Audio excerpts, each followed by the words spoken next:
So we kind of just a little structure a little bit. All right, Master Clyman. Just a little brief history. Most of you all know this already. Some of you don't. Are you recording already? I'm recording now. Okay. All right. So some of you know this, some of you don't. About 20 or so years ago, I was doing certain things myself, and so I knew that, of course, someone should be. Music. Okay, so much better. Okay, so about 20 plus years ago, I was on my journey. I was doing certain things in the force and so on and so forth myself. So I knew it had to be people who were above me. Okay, and so I came across a guy on YouTube named John Chang, who's also called the Magus of Java. He's dead now. Yeah. And so he used to be able to take paper, touch people, and they'd start shaking. Okay, and I knew it was real when I seen it just because of what I was doing.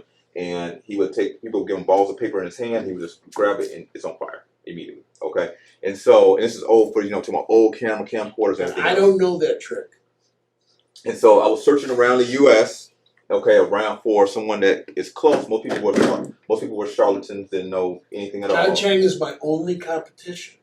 Yeah, I would say it most definitely. So, most everybody was charlatans, people practicing Tai Chi, whatever it may be, for 30, 40 years and could not do anything except show you a routine.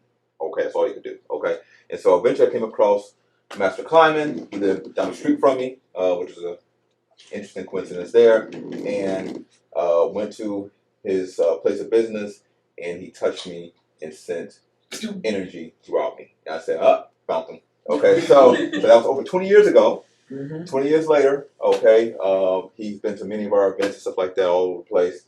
And so I wanted him to come in today, mainly not just to do a demonstration, because he does that all the time anyway, but to really talk about how he does what he does. Okay, so he has many courses and everything else, but of course, not everybody will read his books.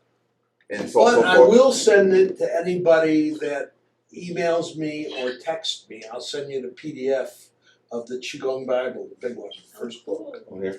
That was the hardest thing I ever did in my whole life. It took me 2 years to write. So it gets into I recorded it and had a lady type it. How he does what he does. He shows demonstrations and everything else. Okay. And so, but today I want him to speak on more of how he does what he does, the mystery of it all, of the energy and everything else. Okay. And he's going to do some demonstrastrations later on. All right. So, and he has other books too. The Nagong one. The Nagong Bible, that's what she comes with. I sell for $1,000. Yep. Because that's got every internal practice in the whole Tai Chi system in it. Took 10 years to write that. Okay, let me put this down. 10 years. My student Larry did that. So here she. He was a Photoshop master that took the photos 10 years before the book came out. It's $1,000 So, Gary's been doing this, he's the real deal. And so I wanted the real to come here and speak about the system. How old you are, Gary?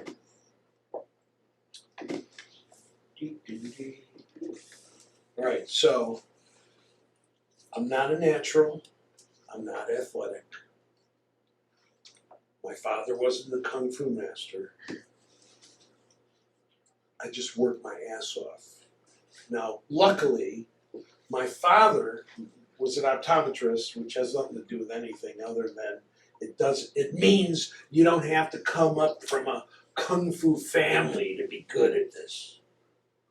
I never was athletic. I couldn't even run right. I had a heart condition I didn't even know about until I was 60. So I thought I hated cardio. So my father taught me how to be a man. And then I got ganged up on by 6 guys at a park, and I wanted to fight, and I didn't have skill for it. I'd been in 1,000 fights, but not against 6 guys. So what happened, the girl I was with dragged me away. And the next day I got off the bus and I walked into Taekwondo school. I'd passed 1,000 times. And I said, I'm ready, sign me up. And it turns out that my first martial art teacher was a world famous, one of the original 12 Taekwondo masters sent out to teach the world. in the 50s. So I was 21 when I walked into his school, and he was 40, like retired in Chicago after teaching the Korean Army and winning 6 tournaments in a row where they had to stop him from competing to let somebody else win. But Mr. Han also had me have dinner with his family 3 to 5 times a week. So I told him that I wanted to be the hardest working American student, can't stop that, the hardest working American student he ever had. And maybe I was. When everybody else was getting breaks, he was holding me down, and I just kept working through the breaks over and over and over again. But I was wrong for Taekwondo. Short arms, short legs, long torso, fighting tall, skinny guys. I was just wrong. So after I got, and I didn't take tests like everybody else. I took rank tests when he was ready for me to take a rank test. So I didn't turn green like everybody else. I didn't turn blue like everybody else. I didn't turn red stripe like everybody else, because he kept holding me back, and I understood this is the right thing to do. And then it got where I couldn't really perform Taekwondo correctly because I had I'm too stubby for that, fighting tall, skinny guys. So me and the toughest guy in the school started punching each other, wrapping towels around our hands, because I got kicked once and went down like I got my air knocked out of me. Well, you can't have that if you're in a fight. That's terrible. So we started banging on each other, and little did I know that banging on each other would lead to me being famous for taking punches from anybody. Because in Tai Chi, temple style Tai Chi, you learn what's called gold belt training, which is taking punches. And nobody else knows how to do it. Everybody talks about it, but if you hit them, they go down like a 5-year-old little kid. So I've been in all kinds of tournaments having all the tough guys in the audience come down. Hey, you tough guys, come on down here. They hit me, and I say things like, you didn't take your vitamins today, did you? You hit like a girl. What's wrong with you? All that. Because it was fun. Someone hits you as hard as they can, and nothing happens. The first person outside of my friends that were pounding on me was this one guy, and he said, it feels like I'm hitting a rubber wall. Well, yeah, that's the feeling. Anyway, I'll explain that later. So, I learned how to practice from Mr. Han in Taekwondo. He'd say, okay, now go do it 200 times. No one's doing anything 200 times. And I did that for a year and a half. And then I realized I was not the right art for me. So I had a 4th degree black belt friend who said, there's 2 guys you might study with, Master Liao or Ron Hoffman, his student. I said, well, I shouldn't go to the master. I should go to the student, right? Who am I? So I started with him. I lasted a year. Then I got transferred to another one of Liao's instructors, and he watched over me for 3.5 years. It wasn't like he was babysitting me, but he'd show me something and I'd do it. So I learned how to practice from Taekwondo, and when I got to Tai Chi, I was practicing 6 to 10 hours a day every day for the first 10 years. So I started in '74, and I opened my Tai Chi school in '79. Where everybody, you're so young at this. What do you mean young at this? So if you can go to college in 4 years and finish, I went to Tai Chi for 4 years and finished. Because everybody else, they were all, doing their 3 hours a week and thinking they're going to be really good in 5 years. No, I said, you guys aren't even going to be practicing in 5 years. You suck now, you're going to suck worse 5 years from now. So if you go on YouTube and you look at Tai Chi guys, they're all like just waving their hands around. It's pointless. because most of them learned from somebody who learned from somebody who learned from somebody who didn't know what they were doing. So it just keeps reproducing. Now I learned from people that were really, really good. So when they say, well, what's your lineage? Well, my Tai Chi master was the best I ever saw. Because in '77, I drove cross country visiting Tai Chi masters. Yeah, right. Nothing but trouble. I went in 1980, I went to go visit William C.C. Chen, famous Tai Chi master in New York City. He spent 2 minutes with me and threw me out. I sat outside his school, cried. I booked 10 days Manhattan. I was going to pay him $100 an hour. In 1980, $100 an hour was a lot of money. No. And I came back and I had lunch with the other Tai Chi master that I was told I could study with. And he said, oh, that's because we're getting there. He said, that's because he only has beginners. He doesn't have anybody ever that's good. And I already had my school. So that was 1980. And I just wrote him off like I got a hard on for this guy that I'm gonna get at some point. So one of my Tai Chi so-called brothers decided to invite me to a William C.C. Chen seminar in 2008, 28 years later. And what happened was I looked at him and I realized, oh, this guy ain't shit. And I ignored him. I was in the seminar, I paid for the seminar, and he wasn't any good. And yeah, he's famous. However, he wanted, about 3 hours into the workshop, he wants to demonstrate what's called Fajing on the people in the seminar. So pushes the first, they have a mattress set up against the wall so you don't get hurt. So first guy throws, pushes, second pushes, third guy's my guy, pushes, then he comes to me, almost there, not yet. He comes to me to demonstrate, he puts his hands on my arm, he's gonna push me into the mattress, and he goes flying backwards. And as he's flying backwards, he says, oh my God, you have more internal power than I do. Yeah. I'm ready. I'm just getting Yeah, I ready. know, get ready. So that was William C.C. Chen, like a famous Tai Chi master from New York. All right, we're gonna hit it here. Stop, upload, next, post. Now we check we hit profile, then we look again, here's the plus sign, but you gotta make sure it's at 10 minutes, and then you hit record, right? So I had a great Taekwondo teacher, even though I turned out not to be right for Taekwondo. Then I started Tai Chi in '74.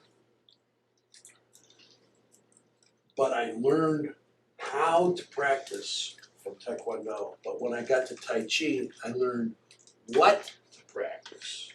So the way I teach Tai Chi is way better than the way I learned Tai Chi. Because when I learned Tai Chi, I had to go through everything. And when he closed the school in 1978, then he said, okay, we're done. And I said, we're not done. He said, you're right. And he taught me Qigong in his apartment after he closed the school. So a lot of people think when they meet me that there were like 10 people sitting on cushions doing sitting meditation. No, that's Kung Fu TV show. That never happened. I was never in a group of 10 guys sitting around meditating. I did it. I didn't know what I was doing yet, but I was determined to, figure it out? You can't figure it out. Somebody has to explain it to you. You can't figure it out. Who are those people? I've never met one. Well, I met one who thought he could figure it out, but he ended up calling me 10 years later and saying, hey, can you do me a favor? Can you refer me to someone in China so I can learn internal practices? You moron, just buy my video! I hung up on him and I haven't heard from him since. What? Because he was an okay chiropractor who had money. I figured, okay, I'll put him in my Tai Chi class. And everybody else has to go through Qigong before you learn Tai Chi because all the questions that are asked in the Tai Chi class are about Qigong. And I'll explain the difference. So this guy, I figured, okay, a week or two, he's gonna just buy the video and then he'll stop bothering me. No, he asks questions every single class. The same stuff that he would have learned on video if he just wasn't so self-smart, he thought he could, because he told me, I think I could figure it out for the Tai Chi. No, you can't, it's not in there. So everything is broken down because of me. It's in subsets. I'm famous for what's called subsets. So everything in Tai Chi, I put in categories because the way I learned, I had to go through the whole thing and it was like one long class until I finished. Well, nobody was doing that. Nobody was practicing enough to get good. They were practicing, but they were doing their, okay, that's my hour. Doing 3 hours a week? How do you can't get good at anything.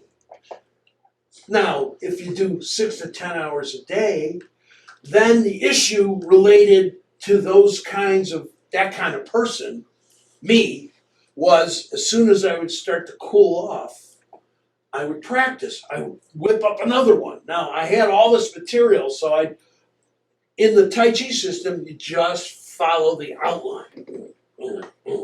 Everything is already, I didn't write it. My Tai Chi master, I think, wrote it. I don't think he learned it that way. I think he organized it that way. So he had thousands of students following the sheets on the wall. But there's the difference between me and everybody else is when I teach, I might break down a little piece of the Tai Chi practice, one, not the form, but one thing, and it might have 2 or 3 pieces to it. And I make sure you know the pieces before you put it together, even as a single form. Now, my Tai Chi master is famous for single forms, because everybody else that you've ever seen doing Tai Chi just followed somebody who followed somebody who followed somebody, just doing the form. You know, there's the standard China. I mean, China standardized, communist China standardized all this so people could, so you could get 1 million people doing the same shit. It polluted the Tai Chi industry. And my Tai Chi master told us, I was in the class, that Tai Chi, Kung Fu in China was dead because it didn't survive the Cultural Revolution, didn't survive Mao Zedong. Everybody that got out went to Taiwan. So my Tai Chi master was from Taiwan. My second Tai Chi master, Swai Jiao master, was from Taiwan. But everybody that was left in China got murdered. They got rid of the school teachers, they got rid of the lawyers. If you were wearing glasses, they killed you. That's China, and that's the same China that's screwing us now. Nothing's really different. In fact,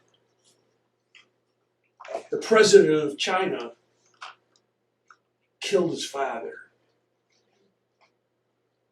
to prove his sincerity to the Communist Party. It's terrible. That's what we're talking about here. There are competition in everything. They're screwing up everything. Anyway, I don't want to talk about Hollywood, but 4 of the studios are owned by China. There's only 6 studios. Anyway, so when I learned Tai Chi, I learned everything in a row, in a row, in a row, in a row. And then when I opened my school in 1979, I realized nobody could learn like this. Who's going to do it? Because you'll drop out in 3 weeks. First of all, it's boring, but it's detailed. So I teach Tai Chi on Skype. I've got a couple students here and there, but basically, if you don't know Qigong, you're never going to survive Tai Chi. And if you're over 45 years old, it's too late for you to start my particular method of Tai Chi because it's going to be too hard on your ankles, too hard on your knees, too hard on your muscles, too hard on your low back, and too hard to remember. Now, even though I do have a video on YouTube called Tai Chi Fundamentals, Foundation Fundamentals, and you can learn Tai Chi for free on YouTube because I recorded it in 1995. So, Tai Chi, it's Foundation Fundamentals with my name, and it's word for word the same as a Tai Chi class. Now, I did not put my Qigong program. I have clips, but I didn't put my Qigong program on YouTube because I sell it for $800. I'm not retarded. I sell my video programs. So you start with the Qigong. It's called Tidal Wave Qigong. The book, that was the hardest thing I ever did was write the Tai Chi Bible, the Qigong Bible. It wasn't called Qigong Bible. It was called Self-Help, Mastering Personal Power. By the way, Tony Robbins copped it. Yeah, everybody thinks that. So when you learn Qigong, you learn the Qi circulations, but the most important thing to learn in the beginning, the start of all of this, is condensing breathing. And that's on YouTube, called Condensing Breathing Clyman. It's in 2 parts. So you do that every day. And it's easy. Nothing I teach is complicated, but everything I teach is organized. So Qigong, you learn Qi circulations, you learn the microcosmic orbit, which some people teach in many seminars. It takes 17 minutes to learn on my Qigong video. And nobody's buying videos anymore.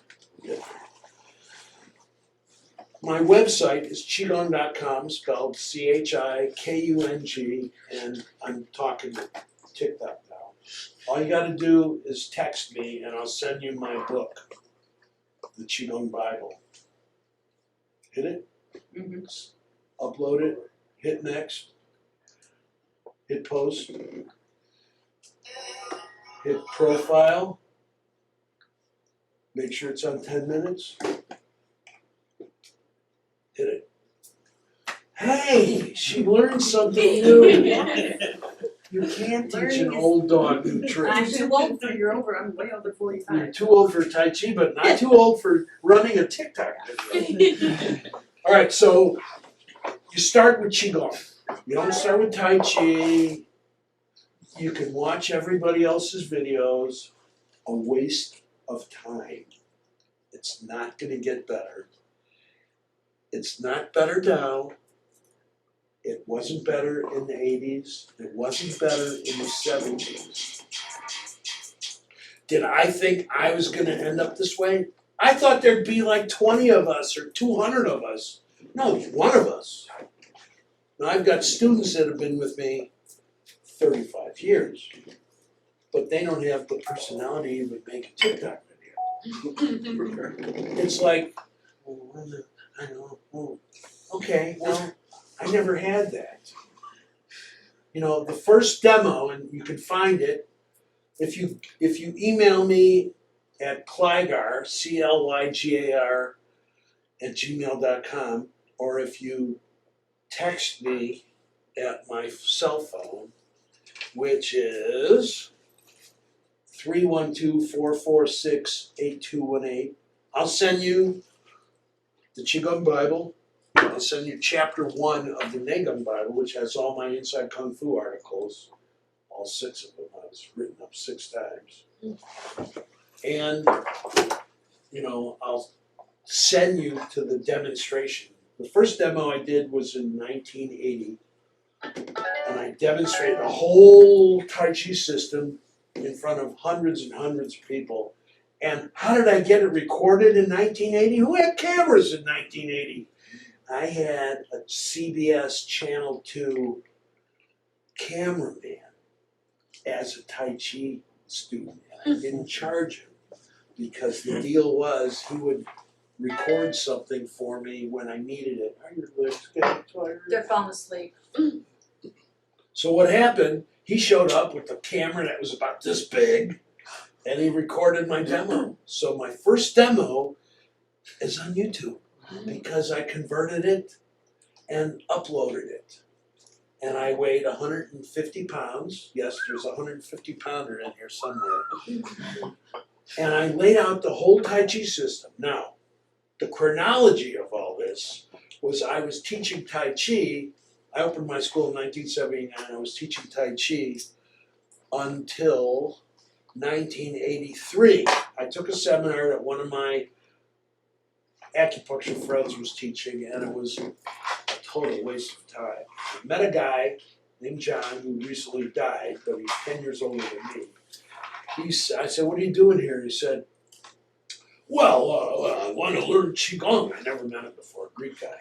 I don't go do Greek voices very well. But what happened, I said, "You know what, let's swap cards and I'll put a seminar together." And he said, "Okay." So he was in my first Qigong workshop.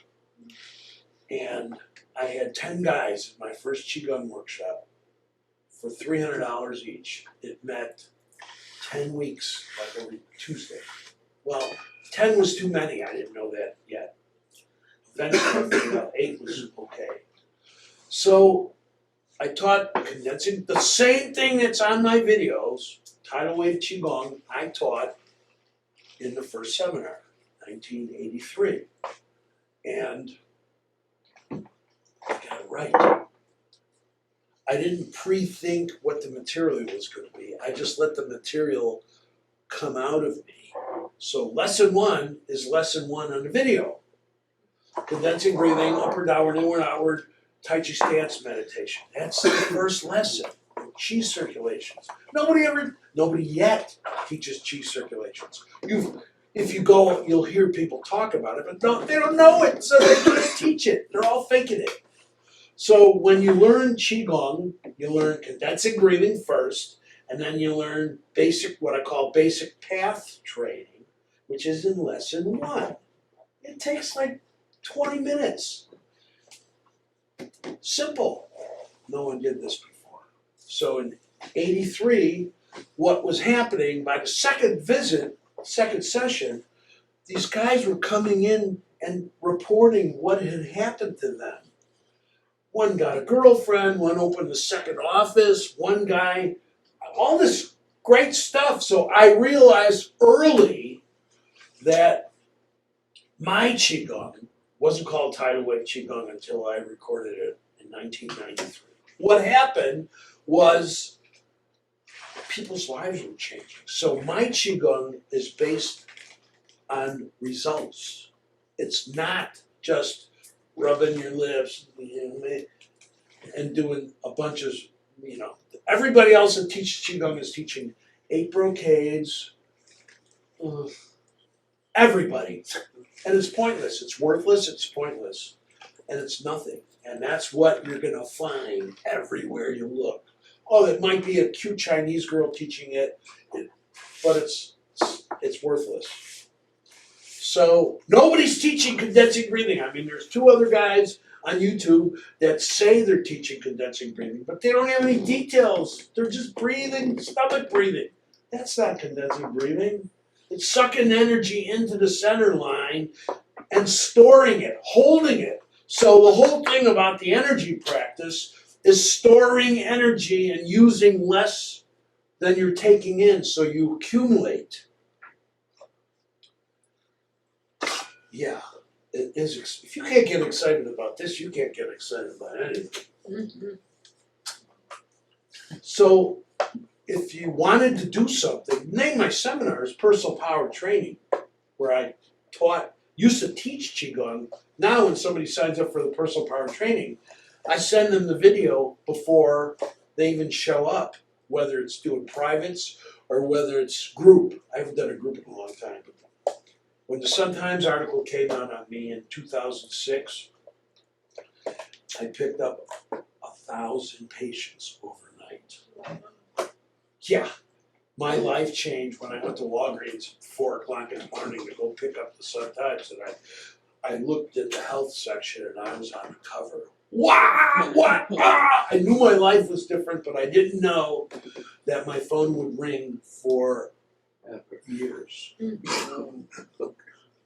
And I ran that Sun-Times article inside all these magazines, back inside cover. I was paying $9,000 a month for advertising and not complaining. Because people, and I was booking, I didn't know how to book. Now, when somebody wants emotional liposuction treatment, which I'll explain, it takes me like less than 10 minutes to do. Last time Tony had me in, I did 8 in a row in less than 3 hours. That's why I brought my table.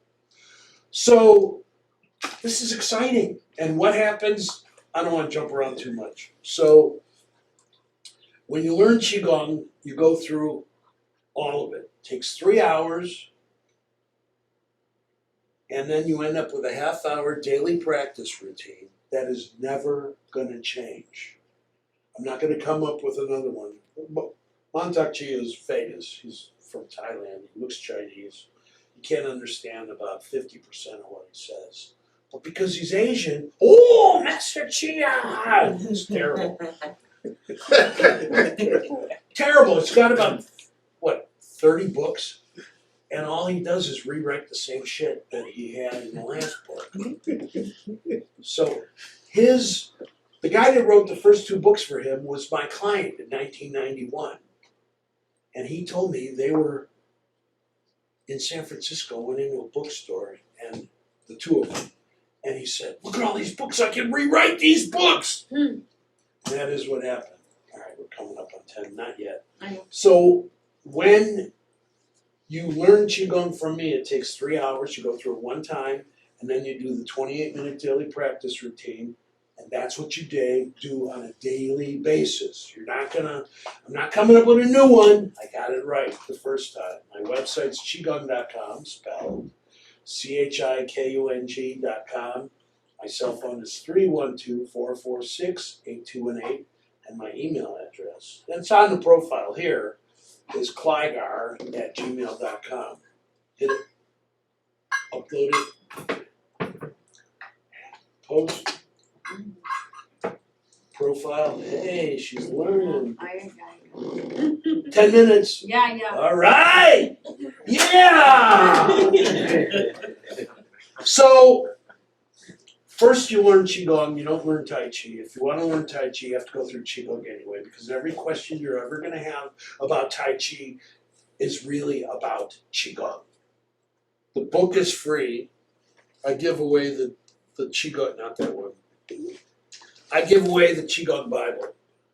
The hardest thing I ever did, harder than practicing 10 hours a day, was squeezing this out. I audio taped it everywhere. Driving, on the toilet, in my bed, sleeping. Whatever it was, I recorded it. And when was the book completely done? I recorded something and then I said, wait a minute, that sounds familiar. And I ran a search. I had a Mac Plus, didn't even have a hard drive. I found that I recorded it word for word twice. So the same half hour came out of me exactly the same as the first time I recorded it. And I realized my book is done. Now it takes 6 months of editing and 6 months of matching the page to, look at this, to the table of contents. How many thousands of times did that change? Every time I moved a sentence around, I had to rearrange all the page numbers. That was a big pain in the ass. But my book is perfect. And there's no other Qigong book like this. Everybody else does. Or they. I mean, how many Reiki masters are there in this room now? Everybody's a Reiki master. One of my best friends took the classes with his wife, who's a massage therapist. He's a Reiki master, and he never treated anybody in his whole life. And this is serious. When I treat somebody, I'm using all the accumulated energy that I've been sucking in. I've been doing Tai Chi for 50 years. I was like this 30 years ago. I was like this 40 years ago. Only a girlfriend would tell me I should be different. This is serious. You do the practice, you get the result. I'm proof that anybody could be good in Tai Chi because I wasn't. When I started Taekwondo, I was terrible. It was really terrible, but because I had a good teacher, so you need a good teacher, you need the right system, and you gotta put your time in. So because I practiced 6 to 10 hours a day, I got good. Do I have classmates like me? No. Never. Have I ever had a student like me? Never. I've had people work really hard, but not. They had wives, they had families, they had professions, they had jobs. I did nothing. All I did was practice. In the 70s, people used to say, what are you gonna be? I'm a Tai Chi student. Nobody knew what that meant. You take a class? No. I practice 6 to 10 hours a day. What? Because everybody's idea of Tai Chi is that little old lady on, there was no YouTube yet, but it was like they saw somebody doing something somewhere. That's boring. That's not even hard. Right? That's not even hard. So I killed myself. And I got good. And in 1980, I was good. Now, let's talk about Jing. Okay, so you've all read an article that's talking about Qi, Qing, and Shen. Somewhere you've heard this before, because every Kung Fu guy talks about it. Qi is the energy you feel inside. Jing is the energy you're able to push outside of yourself. And Shen, they say it's spirituality. No, it isn't. It's the size of your balls in the world. So if you decide you're going to do something that requires a lot of will and drive, that's Shen. So when I was a Tai Chi student, I knew I was up against stuff, because the whole world was, even the martial art world, you don't punch? Not exactly, until I started bouncing punches off, and then all of a sudden, my Tai Chi master said, it's not how hard you can hit, but how hard you can take a hit. Well, I've taken as many as there are. I've had people kick me as hard as they can. I had a friend who kicked me in the thigh, and that wasn't so good. He was a Thai boxer. And I fought in a tournament a week later, and I still couldn't walk. I won, but I couldn't walk. My left leg was shot. I could still find the hole where the shin hit me in my thigh muscle. Like that was 1996. So I fought in the tournament, and after I won, the guy came up to me and bowed to me and said, "Sir, can I ask you a question?" "Sir?" You were just sweating all over me. And he said, "How old are you?" And I said, 44. And he went, "Oh my God, I just got my ass kicked by somebody who's 4 years older than my father." That was funny. So, you can do this. So I fought in my first full contact tournament when I was 44 years old. I had to pressure the judges to let me in. Ah, you're too old. You're too old. You're too old. You can't do this. You're too old. And luckily I didn't have to fight the number one guy. But I beat the guy that was 22 years younger than me. He gave up. So, Tai Chi is hard. Qigong is easy. Now, Neigong, you've seen this. The Neigong Bible, this book I sell for $1,000. It's got everything in it, all the internal practices from the entire Tai Chi system. This took 10 years to write. The guy that wrote it was a Photoshop man. He's still alive. He's not using Photoshop. Nobody uses Photoshop anymore. Photoshop master, he worked on that for 10 years, and the last 3 years were until 4 or 5 o'clock in the morning every night. And it's perfect.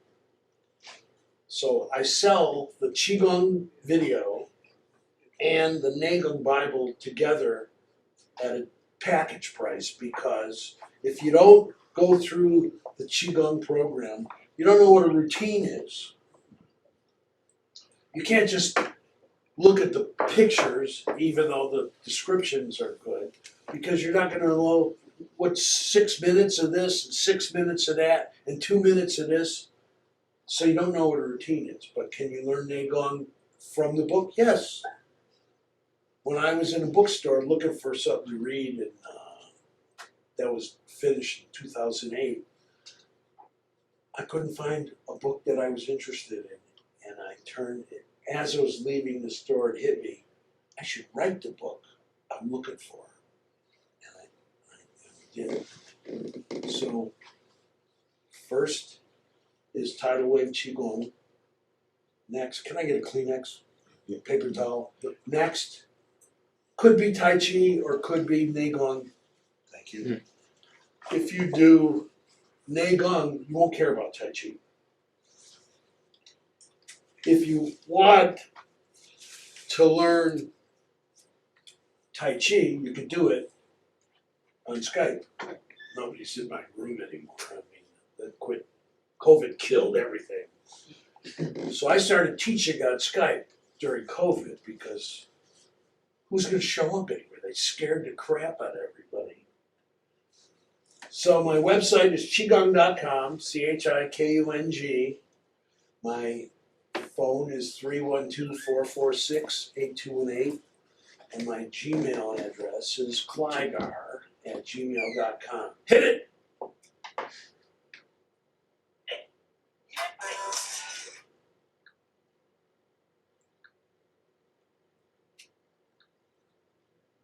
Ten. All right. God, you're like that lady on the Wheel of Fortune. So you start with tidal wave Qigong. It takes 3 hours to learn, and then you do the half-hour routine. Then, if you want, you go to Tai Chi, and that's going to take years and years and years and years. The material is huge. Then, or you start with, next, after Qigong, you start with the Neigong program, which is all on DVD. I recorded that in 1996. So I have thousands of Qigong students, hundreds of Neigong students, and I've been sending my book out for free ever since a PDF was created. When the Sun Times article came out in 2006, you want to sit down? Right. Here, come here. What happened, the Sun Times didn't know what a PDF was yet. So I printed my article, 40,000 copies would fill up that whole side of the room. But the problem was everybody was asking for material, and I was mailing and putting them in restaurants, and everything was all dispersed everywhere. And then the PDF came out. I forced the Sun Times to make a PDF. They didn't even know what a PDF was. What happened when I moved from the West Loop, I threw out 30,000 copies of the Sun Times. What are they gonna? It's a truckload of paper. So now it's all on PDF. Somebody wants the article, I send it to them. Email. Everything's easy now. So start with Qigong, then do Neigong, which will take, say, 6 months to go through. So there's green and blue, which is the precursors for the Neigong program. Then there's routines A, B, C, and D, which are different. I had to organize it. Remember, I'm the guy that came up with subsets. So the Neigong program is 4 one-hour routines. Now, a few of the routines were over 3 hours long, but because video cassettes they were only 2 hours long, you couldn't make a 3-hour thing. It was impossible. So I had to compress to fit. And then in I recorded that in 96. A couple years later, DVDs came out. So one of my guys, Delaware, he converted all my VHS tapes to DVD, but nobody's getting DVDs now. Nobody has DVD players. Nobody even has slots on their computers for DVD. Who's got a DVD slot anywhere? Yeah, 3. You guys got 4. You got old shitty computers. Alright, so if you buy a computer now, you can't get it. You can't hook it up. You can't do anything. So the way I send my videos is MediaFire attached on an email. It takes like a half hour to download, and then you just push play, and that's it. It's word. I didn't re-record. When I went to DVD, I didn't re-record again because I got it right the first time. None of my videos have been redone. The Qigong program I recorded in 1993. I've been teaching it since 1983. And then when DVD came, I took the video I made in the studio in 1993 and just converted it. I got clear glasses, short hair, dark hair. Why is my hair? What's going on? Why is my hair this color? Because I had a blonde girlfriend who said, "Gary, why don't you dye your hair blonde with me?" So what happened is, killed the color, and the color never came back. The first time I dyed my hair, it came out orange. And it never came back. It was dark brown with a little red in it, disappeared. I used to dye it for a while with a toothbrush, but every 2 weeks you gotta do it all over again. So then you're like flushing, like the Chinese, they put that black shit in your hair. And then, they look great for 2 weeks, and then they're white hair again. So I just gave up. Nothing I can do about it. So starts with Qigong, 3 hours, period. Tai Chi might be next. Neigong is usually next. Then you have your hands full with things to do. It's not just taking some 15-minute class with some guy who doesn't know what he's doing, and then you end up being the same guy that doesn't know what he's doing. Tai Chi is like doing surgery. You learn each procedure, each thing separately. And you don't get anything new until you're okay with that. So it might take you a year to get through the Gold Sash video. Tai Chi Fundamentals, Foundation Fundamentals, Clyman. It's on YouTube. You can start Tai Chi tomorrow. It's as simple as that. I put it out on purpose. Because I know it's only valuable if somebody pays me and if they get corrected and if they watched. Like I got good for being watched, you'll get good from being watched. Not by the CIA or the government, by the way. And then you got it you got a lot of things to do. And then in 1987, when I was doing traveling seminars for personal power training and teaching Qigong, I had a weird experience. I met a girl. We were doing something slippery. And she pushed me off and screamed at me, "I hate you for all the wrongs done to women by men throughout the history of mankind." What? So I reached for her liver and I was going, ah, and she made the noise, and then she said, "I feel better." So that was a Thursday. Saturday, my seminar in Portland, Oregon. No, she was so rageful. So what happened was, I was halfway through the first day of the seminar and I said, "Okay, I need volunteers." Everybody volunteered. And I started poking around. I found abandonment. How do I know it's abandonment? Because everybody told me it was abandonment. Then I found anger, and I found rage, and I found guilt, and I found fear. How do I know the difference between anger and rage? Because I said, "Is that rage? No, that's not rage, that's anger." "Is that anger? No, that's not anger, that's rage." What? This is like a miracle. So I'd suck that shit out of everybody, and they were all different. So I came home and I had all commodity trader clients, and I told them this freaking thing that happened to me in my seminar. Every one of them said, "Cool, do it to me." Basically, I've been doing it ever since. Now, it wasn't called emotional liposuction in 1987. It was called hands-on transfer of power, which is a Tai Chi phrase for when I touch somebody and I send them flying into that brick wall, which I'll gladly demonstrate on anybody here. What happened was I was explaining my treatment on the phone, and one of my Tai Chi guys was standing behind me, and he whispered, "Emotional liposuction." Wham! The name changed on the spot. And I've treated over 10,000 people with emotional liposuction. People fly in to see me to get the treatment. Come up. Okay, I'll come back to emotional liposuction. So my website is qigong.com, spelled CHIKUNG. My cell phone is 312-446-8218. And my Gmail is Clygar, CLYGAR, at gmail.com. Hit it! All right. I've had a liposuction. It's really good. 10 minutes? All right!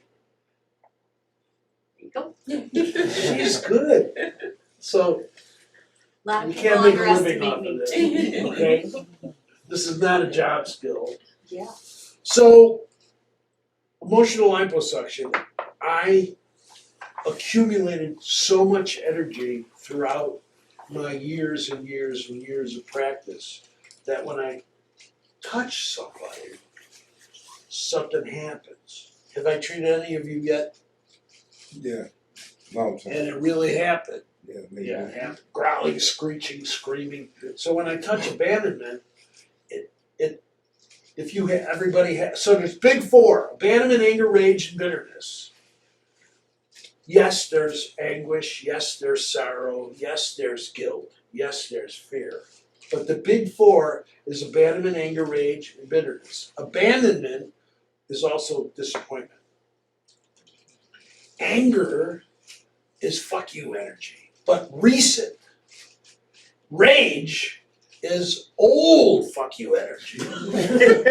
Never had. So everybody has these four: abandonment, anger, rage, and bitterness. And bitterness is self-hatred. So every bad decision you've made about wrong job, wrong boyfriend, girlfriend, wrong diet, wrong everything goes through because you have bitterness. So you decide, oh, it won't be so bad. That's bitterness. Hating yourself, that's bitterness. When I touch these spots, if you have them, you screech and scream and howl. So abandonment sounds the same on everybody I do. It's like a coyote screaming. Would you like to come up here? I think you already threw me up against the brick wall. So this is abandonment. Pretty bad, huh? No, you don't have abandonment. I don't know, was I Right, was thinking, face am I me. doing something wrong? Face me. I'm gonna hit your finger. Turn this way, turn this You way. know, you touch it. So, this is okay, that's anger. So if she's not freaking out here, she I'm pissed doesn't off. have abandonment. Fuck you, anger. But here Oh, is rage.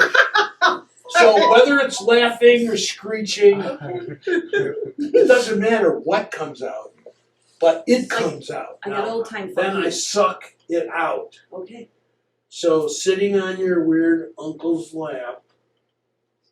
I didn't have any weird. Okay. Cause So, and then there's If I did, bitterness. I don't remember. Then I there's, must have put down. that's what matters. that's it. So, bitterness is anger sounds like that. It could be laughter. It could be a dog pulling on a sock. Abandonment is always like a coyote howling. So, in the old days, these things would take me 45 minutes to do. Now it takes less than 10. Could be 6 minutes. Could be. It's not because I got better at it. I just don't know why it happens so quickly now. I do emotional liposuction on you a long time ago. Mm-hmm. Yeah, 20 years ago. I've been doing this since '87. Mm-hmm. Yeah. So that Yeah. when it leaves, did I do this to you? Had me scared. When I do this, it's like you're different. Like all of a sudden, you don't go, let's see what's. No, you get off my table, and everybody says the same thing. What's the word they use? Light. Get off the table. Feel light. Everybody says the same thing because when I take that out of you, it's like you lost 50 pounds in 10 minutes. You feel alive again. So whether it's divorce related or whether somebody died, or your dog died, or you got shit on at work, and in fact, when people buy my video, I have these conversations all the time with people. I go, "What happened to me?" I know what they're asking before they explain it. Why you're being treated differently? Oh, at work, nobody's pushing me around anymore. Oh, my wife, she's like, are you okay? Well, yeah, if you're being treated unfairly or treated like shit or with no respect, you practice by Qigong and everybody around you goes, look out for her, look out for him. Yeah, you're now all of a sudden people go, can't get away with that. Plus you'll sleep less. You'll feel better. You'll take control of yourself. So there's a couple pieces to this. Emotional liposuction is what almost everybody starts with. Then they do Qigong because now they have room in their life for something.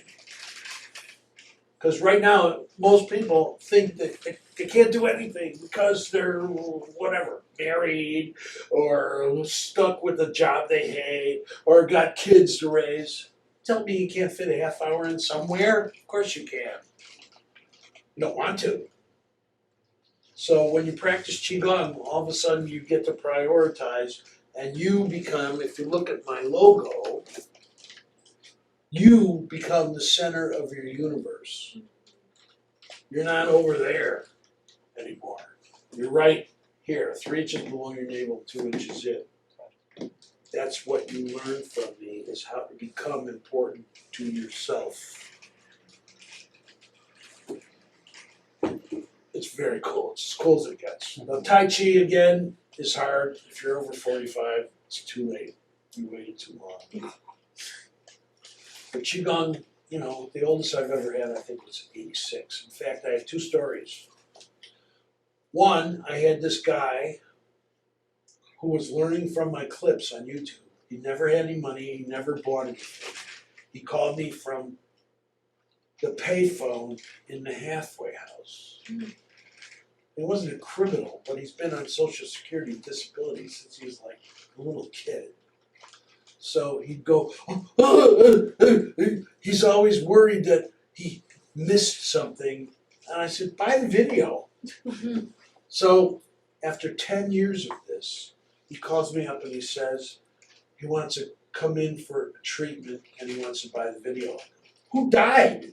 I mean, how do you get $1,000? He tells me he's been saving $10 or $20 off each Social Security check for years. So he came in, he paid me for the treatment, and he walked out with the Qigong DVD, and he's doing great. Now that doesn't mean he goes out and gets a job. No, he's on Social Security disability, or at least he's not depressed, and he's happy, and he practices every day. And then at the same time that was happening, remember when Rittenhouse in Wisconsin, when the riot took place in Madison, Wisconsin, where is that? It wasn't Madison. Anyway, what happened, I had this old lady call me, yeah, she's older than me, and wanted to buy my Qigong video and get a treatment, but she wanted to get the video before she got the treatment. I said, okay, so she got the video, and then she booked the appointment, she came in to get treated with a white cane. How'd you get here? Her daughter drove her. She's blind. So she learned my Qigong program with no vision from the audio on the video. And she wanted me to make sure she was okay, and all she was doing was leaning forward a little. So I leaned her back. So if they could do it, you could do it. All right, not coming up on 9 minutes. So Qigong is easy. It's never gonna get hard, it's never gonna get complicated. I'm not making anything complicated. Any questions? I have a question about the breathings. When I do my like cardio workouts and things like that, I usually don't like breathe. I breathe in and breathe out through my nose. What do you think about All right, that? I'll explain this, but I'm running out of 30 seconds here. So my website is qigong.com, CHIKUNG. My cell phone is 312-446-8218, and my email address is clygar@gmail.com. Contact me. Hi.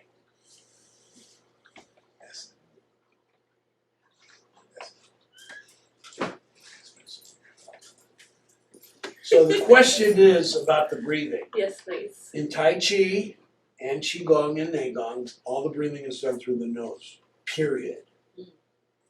You don't switch to, now if you're in a fight, if you're fighting in a Kung Fu tournament, you might have to breathe through your mouth because you're getting exhausted, you're getting punched in the face, maybe your nose is plugged up from bleeding.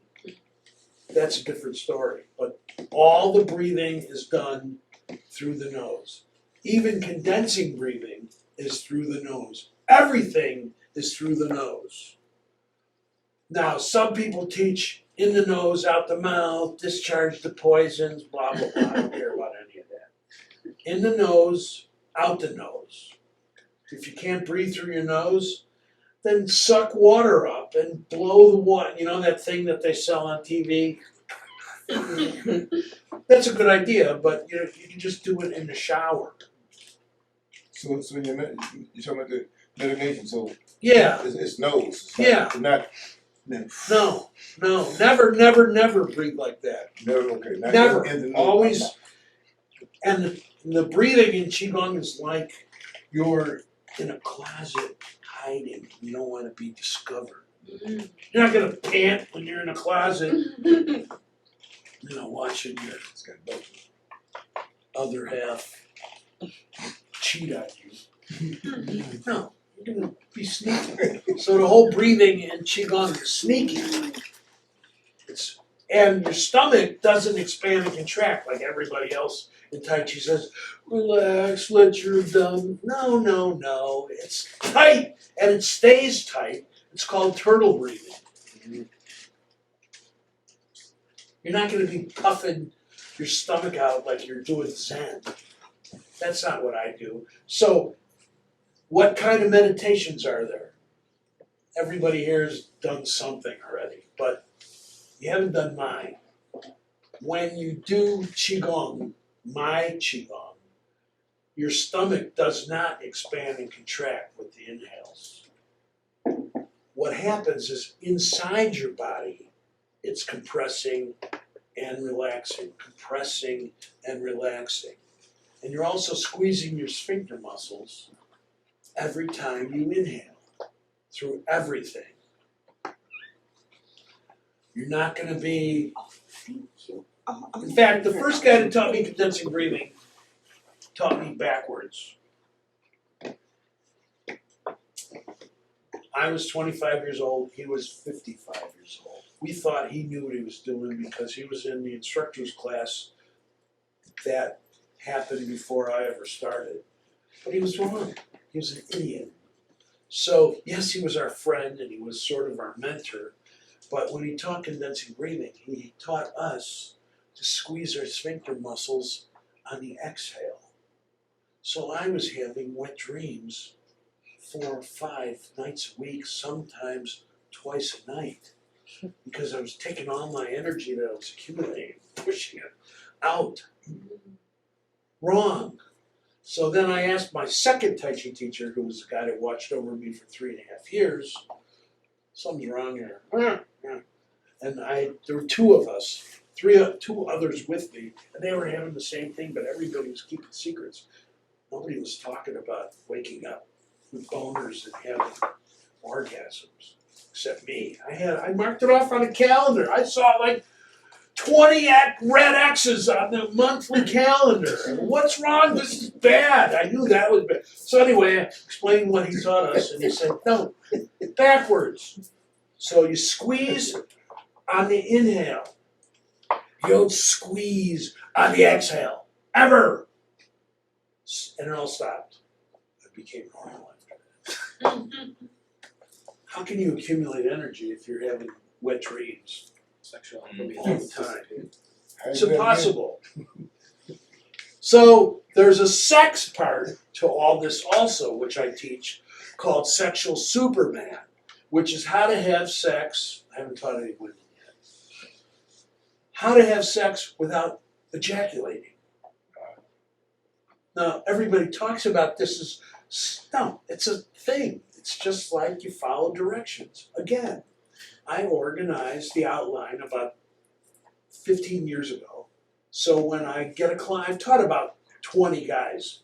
When I teach the sex training, I put the outline on my computer and I go straight down the outline.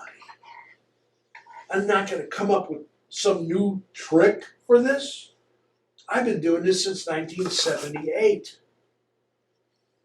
So I'll explain the Odessa file. That was her name. So I went celibate for 2.5 years. No sex, no beating off, no nothing. Still watching porn in theaters because they didn't have, there was no internet. So you had to pay $1 to go watch 3 porn movies. But I would be doing my condensing breathing while watching a porn movie because it wasn't like everybody else and they all had their hats over. No, that was yeah, they're all beating off. So, but I was a monk already, so I went to get stimulated to practice. So in 1978, I was in a soul band, blues band, not blues, more soul. And there were 2 girls that were singers in the band, and they used to flash me their tits all the time because I was celibate and in theory didn't care about sex. One of them flashed me once too many times. And I figured my celibacy period, which was 2.5 years, was over. So she took me upstairs just like a honky-tonk woman. And the first time was not good. It was like as bad as what he does. However, for 2 weeks I practiced just to make sure if I got a second chance at this, it was gonna be different. So I practiced for the opportunity, and the opportunity showed up. I was gonna use the word came, but no. And what happened was she invited me up again, and this time I went 8 hours and didn't lose it. And she slept for 2 days. And I put my gym shoes on and went running, and I got my Jing that day. Now I'll explain the difference between Qi, Jing, Shen, and Tai Chi Jing. There's a big difference. I'm running into about 2 minutes here. So Qi is the energy you feel. Jing, as in treatment, whether it's through acupuncture, massage, or whatever, is your ability to pass a vibration. Like, that's Jing, if you can not just throw somebody into the wall. And then Shen, which I said is the size of your balls in the world. And then there's Tai Chi Jing, which is when you take your personal cultivated sexual energy, vibration, and it connects to your bone structure. That's why when I shoot somebody into that brick wall, they go flying. Now 2 weeks ago, I did 2 guys on video, and they went down. All I did was this, boom, and went straight into the ground. They're 2 hot keto black belts because I used my Tai Chi Jing. So not just treating somebody. I use my Jing when I do emotional liposuction, but Tai Chi Jing is different because it takes forever. I'm one of the only guys I know that actually has it, because you got to work your ass off and you have to do everything right. You can lose it through your elbow, through your knee, through your heel, through your pelvis, and then it's like a dud. All right, here we go again. So my website is qigong.com, spelled CHIKUNG. My cell phone is 312-446-8218. My email address, if you want to get my book, is clygar@gmail.com. Call me, text me, connect.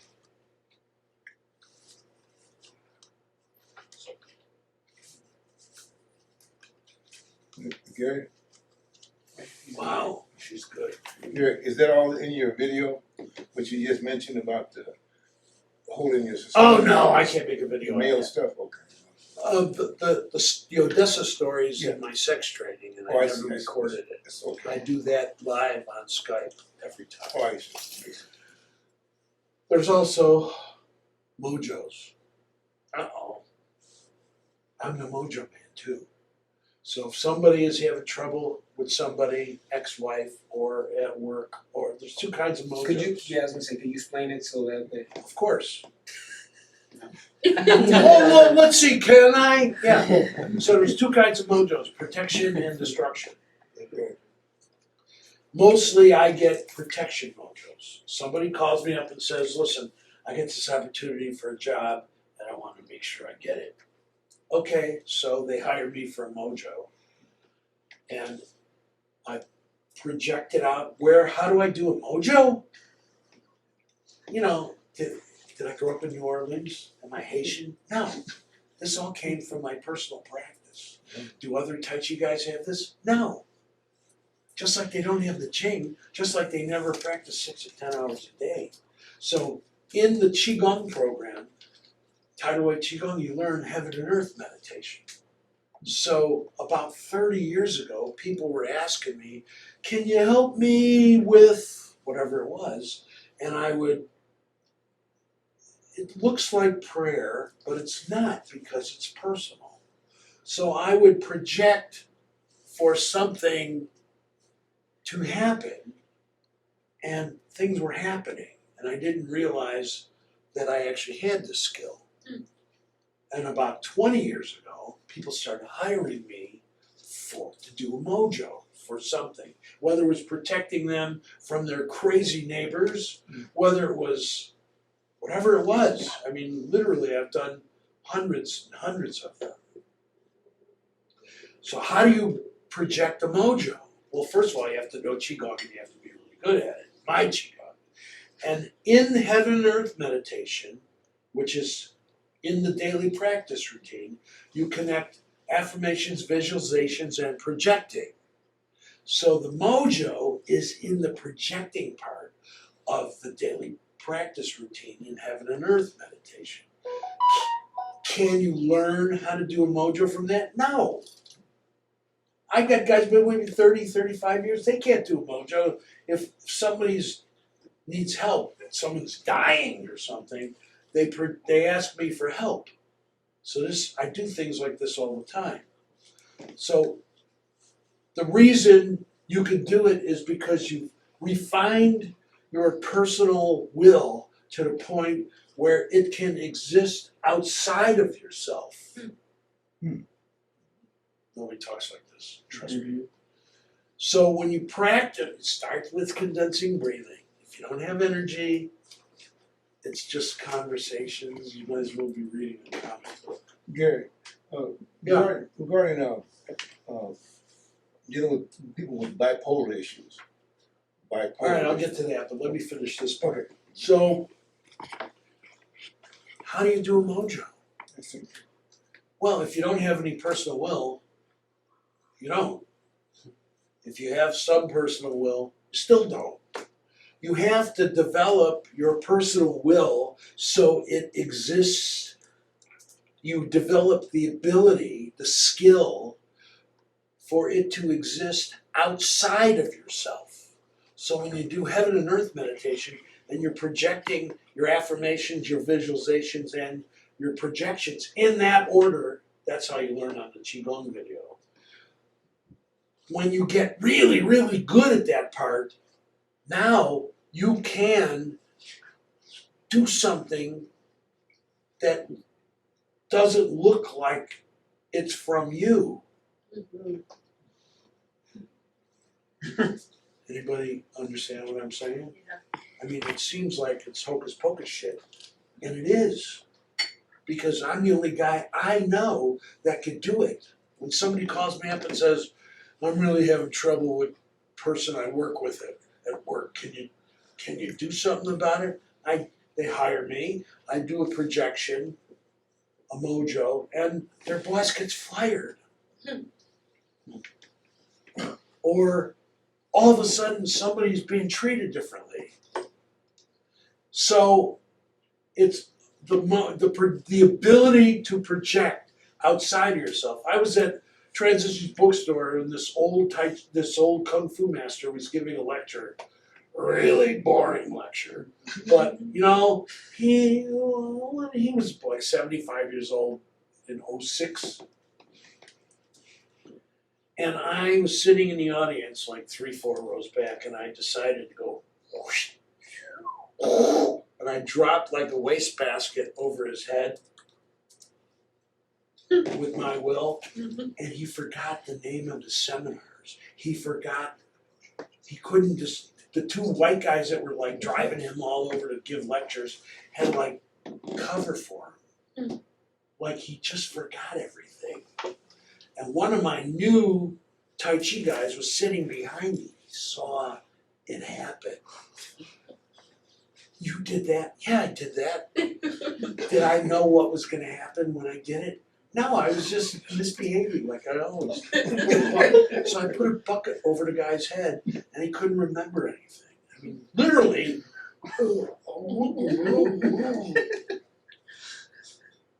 So, does that happen often? No. And then there's a guy named Nicky Barnes, who I treated in 1987. I did emotional liposuction on him, it wasn't called that yet. And I moved my hand and he twitched. And I went, what? Whoa! So I ended up dragging him across the carpet. I ended up slamming against the wall.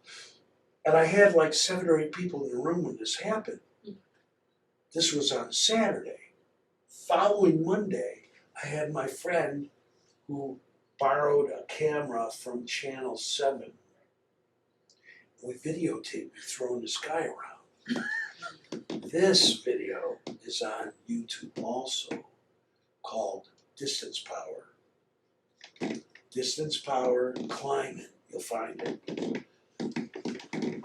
That was the last conversation I had with my Tai Chi master in December of 1987. I hadn't met him since December of 1977. So 10 years had gone by. And I brought him and I threw the guy on the ground and dragged him all over his office. I said, what do you think? What did he say? No big deal. What do you mean no big deal?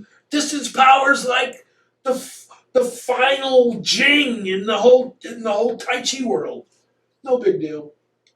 And then, but I want you to buy a $5,000 gong from me. Get out of here. Anyway, I didn't buy the gong, but I have it. And I've been accused that that's fake. But how can that be fake? The guy's like, I can't get him off the ground, but I got him on his tippy toes. I made him do somersaults. I dragged him across the floor, up and back and up and back. And that's on YouTube. You can watch it. How do you fake that? You find it? I was trying to You're find not looking. I'm not looking. No. So distance power is like, I mean, there's 2 or 3 books written by guys that don't have it. It's not just a theory. I mean, can I do it again? It never happened again. Can I make girls that are walking past me at a health show react? Yes. How often? One here, one there, but no one's letting me do health shows anymore. The health show thing was, I was like Elvis Presley. I had 40 people waiting in line to get treated by me. And it pissed off everybody that had booths all around me. Like, oh, no, he's got all the people. No one's talking to me. Well, no one's talking to you because you're boring. Getting there. All right, so my website is qigong.com, spelled CHIKUNG. My cell phone is 312-446-8218. And email me at gmail.com, clygar@gmail.com. Hit it!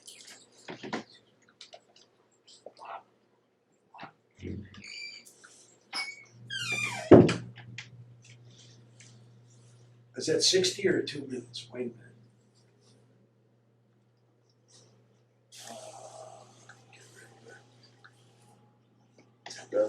How's everybody temperature wise? I need to open the door more or anything?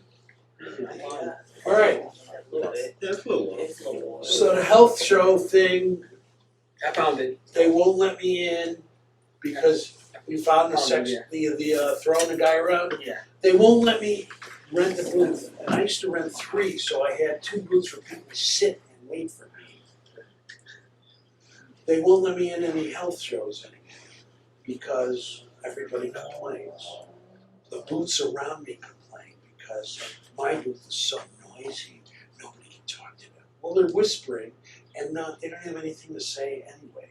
So, and I'm doing emotional liposuction for free. People are lining up for hours, hour after hour after hour. And I do 50 or 60 a day.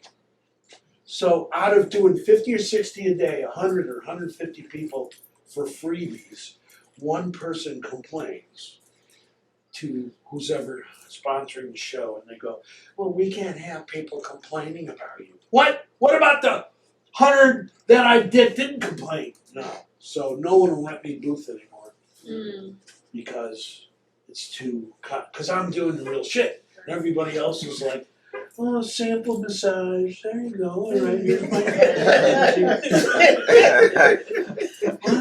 I'm doing the same thing that somebody would have paid me $250 for, but I'm doing them for free. And I put a washcloth in their mouth, and they growl, they screech, and they scream, and they get off the table, and they go, thank you. The next day, they brought 4 relatives, so all of a sudden now I've got another 100 people waiting to get treated. Health shows, I never made money off health shows, but I got famous from the health shows because I'm getting referrals 10, 15, 20 years later. You treated, so how many times does somebody get emotional liposuction treatment? Basically once. Have you considered another one? No, I'm pretty. No. Yeah, they're scared now. No, you're scared. No, not me. They. Oh, they're scared like, now. "You arrogant son of a bitch." Yeah, that's because you're better. Yeah. Right, fuck them. Yeah. You're better, they don't like you being better, Right. whose side are they on? Yeah. So, when most people get one time, do people come back for more? Yeah, they come back for more, but what? I don't know, what, 10%? Somebody calls me up and says, my father died. I had a guy 4 or 5 years ago come and see me because his father died, and the last conversation he had with his father was running in his head 24 hours a day, whether he was awake or asleep. The same conversation. So he came, he got treated, took about 5 minutes, and it was over. Did I do a mojo for this? No. This is emotional liposuction. So part of what I do, I've also done exorcisms, about 9 in the last 30, 40 years. So people say to me, they call me on the phone, I think I need an exorcism. No, you don't need that. First of all, people that need an exorcism don't know they need it. Right. So if somebody calls me up and says, I'm really angry all the time. That's emotional liposuction material. That's not exorcism material. Exorcism is when, well, there's 2 kinds. There's like demonic, and then the tricky stuff is a walk-in. Anybody ever heard of a walk-in? Yeah. Alright, well, I've treated 5 or 6 walk-ins and 9 or 10 full-blown exorcisms. The second exorcism I did was in my first treatment class in '06. One of my guys brings this girl in. He thinks she has Kundalini illness. Anybody ever heard of that? No. What? Kundalini illness, it's a meditation-induced neuroses. Like they can't digest their food, they can't sleep, they can't study, they can't drive, they can't do, well, they're sitting, they just shake. It's not demonic, but I have fixed it probably 20 times since, the late, mid-80s. Well, we're talking about exorcism now, not Kundalini illness. So somebody says something's wrong, I don't know what it is. They come to see me for only a couple times has somebody said, I need an exorcism and been correct. It's weird. It's rare. I only do one every 2, 3, 4 years. That's how rare it is. So if you're just really pissed off all the time, that's not exorcism material, that's emotional liposuction. So I take that stuff out of you, and then you sound like him. Nobody pushes him around anymore. All of a sudden, what's wrong with him? Why is he so crabby? Because you treat him like shit and you're tired of it. Yeah. So you get the treatment, and no one's gonna run the risk of, whoa. How many times did you have to yell at people when this first started? A lot. A lot. Now it's like, Well, right, you trained everybody. yeah.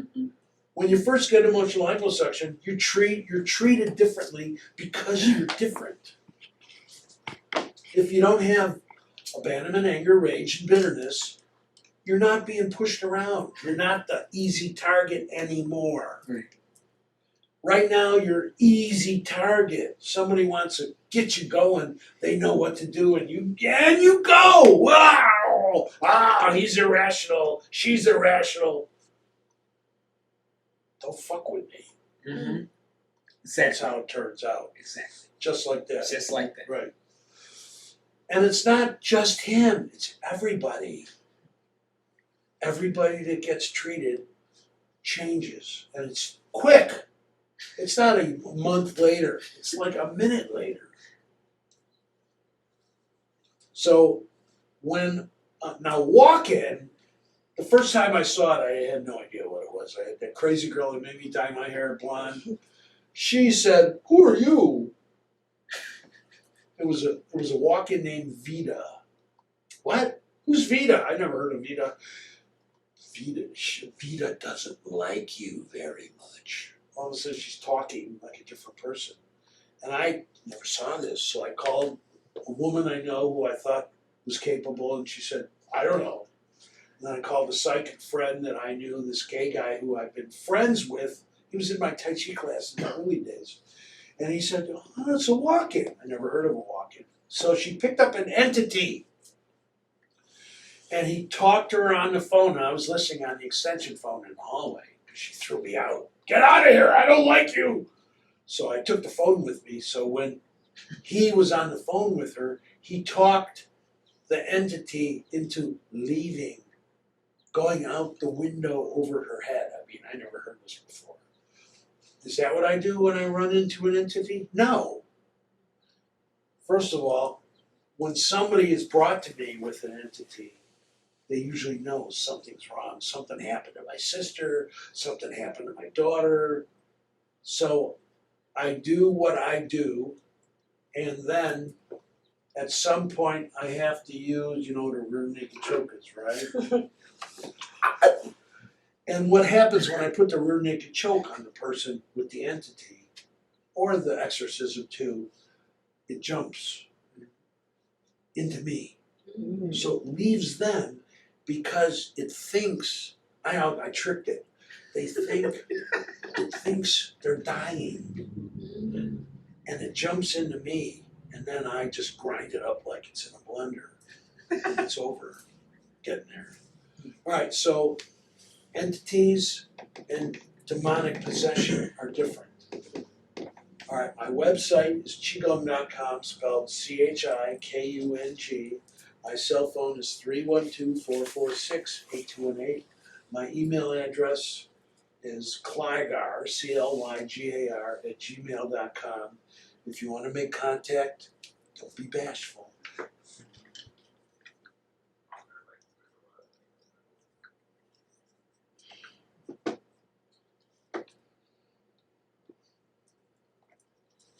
Wow. My beautiful assistant. So, I know I've mentioned a lot of weird stuff here, and I'm the weirdo. I was the weirdo in the 70s when people used to say, "What do you do?" Well, I was an optician making glasses. I hated every second of it. Between the pressure and the yelling, the screaming, and when I quit, I was making $6.50 an hour, but most of the time I was making $3 an hour. We're talking, I quit in '78, okay, and then I opened my school. So I think I'm ready to take my chance teaching Tai Chi. So I mentioned I created the Qigong system in '83, but I had two students before that, two real students before that.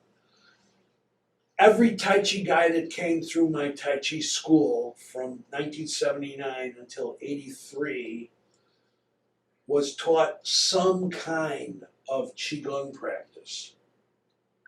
But nobody was taught the same thing because I didn't create the practice yet. So one guy might get one kind of practice, one might get palms on knees meditation, one might get heaven and earth meditation, but nobody got everything until '83. And I was not creating any results. Nobody was enthusiastic, nobody cared about what they learned. And I'm thinking, what kind of career is this? And then in '83, I put it together and I got it right. However, in the early days, I just taught straight Tai Chi, no variations. And one time I decided to teach first section as a class. And I started with 20 and I ended up with 2 after 2 weeks. So people that learn the form only it's just a waste of time. If you don't know the individual ingredients, you're never gonna get good, ever. You won't survive. You're just gonna be another one of them, which I am not one of them. I'm that guy. So in the mid-70s, when I was practicing 6 to 10 hours a day, in 77 there was this Thai guy that came into a restaurant where the four of us were always eating every night after class, and he comes in and he says, Chinese Kung Fu is no good, Thai boxing is the best in the world. So I leaned over to that old guy, who was 55 and I was 25, and I said, when can I do this? And he said, if you're not ready now, when are you gonna be? So I said, okay, give me a Thai boxing lesson. So in the restaurant where I've been eating, every day, he says, I'll kick you here, I'll kick you here, I'll kick you here. So he's telling me what his tools are. And I said, he said, how are you gonna, he says, what are you gonna do? And I said, I don't know. I didn't know. Are you hard or soft? I said, I don't know. And he attacked me in the restaurant. He tried to kick me in the neck. And I got him. Then he tried to kick me in the kidney. And I elbowed him in the shin as hard as I could. That leg stopped kicking. And he tried to kick me again. He tried to kick me in the other kidney. And I elbowed him in the shin again with my other elbow as hard as I could. And I didn't have Jing yet. Remember, this was before Odessa. So, but I still was practicing 6 to 10 hours a day. So I hit him as hard as I could. And then he said, then the restaurant owner says, no, take it outside. So we went outside in the alley. And we picked up where we left off. And he wasn't kicking me anymore because I wounded him. So then he tried to grab my throat. I don't know, they grab throats in Thai boxing? I don't think so. He was freaking out. Okay, he was freaking out because he was getting shit beat out of him.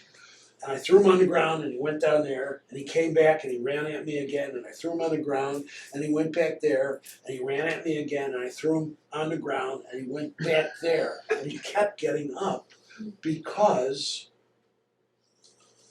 my projection in Tai Chi was parallel to ground. Now I realized this is trouble. So because of my Swai Jiao, I was introduced to Grandmaster Chang Tun Sheng in 1976 when I was a Liao student. He brought him in from Taiwan. He was a killer. He was a thrower. So I realized I had to change the pitch on my Tai Chi to down. So I purposely changed the pitch on my Tai Chi. So when somebody would come at me, I would throw them there, 4 feet away. So all that 20 feet of running backwards on their heels went 4 feet down. So I was slamming people. But I still didn't know Swai Jiao. In 1980, when I was doing that big demo with the cameraman from Channel 2, there was another guy demonstrating at the same show. It was a Chinese martial arts festival at Blackstone Hotel downtown. And he was doing what I learned from the old guy in 76. And I approached him and I said, I know that. I saw that before. Oh, yeah, that's his voice. He said, my grandmaster, Chang Tung Shen. This guy's name is Daniel Wong. So we became friends. 2 days later, he came to my school and we played rough for 3 rounds. And he didn't get one throw in on me. And I did not know how to throw yet. But because when he tried to throw me, my Tai Chi would negate his leverage. It never happened. And then I became a student, and then I became his student in Cleveland. And they taught me. I used to drive to Cleveland and do 8 or 10 hours a day of learning Swai Jiao, which is Chinese throwing art. But on the way home, I couldn't hold my head up because from hitting the ground many, many times, my neck muscles were like, ow, ow, ah. And to hold my hair, I had hair then. So I would hold my head up. And so a 6-hour drive back from Cleveland to Chicago would take me 12 hours because I had to like pull over and take naps. And I had to hold my head up because as soon as I took my hand off my head, wow, I couldn't drive. And I got good.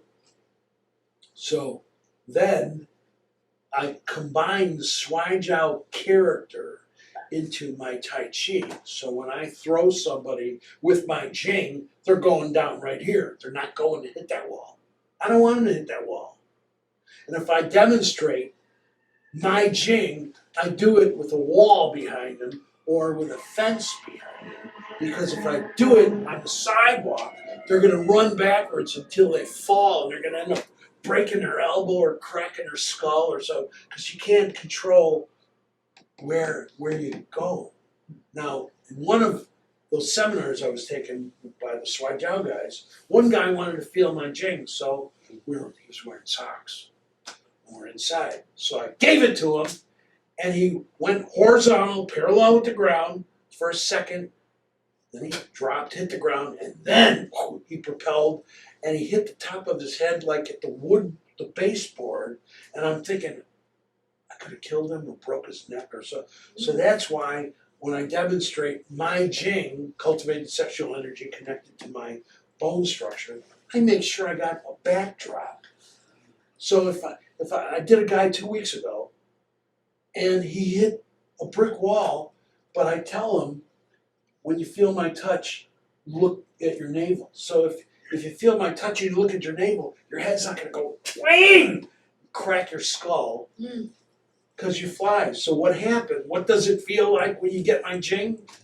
It feels like my website is qigong.com.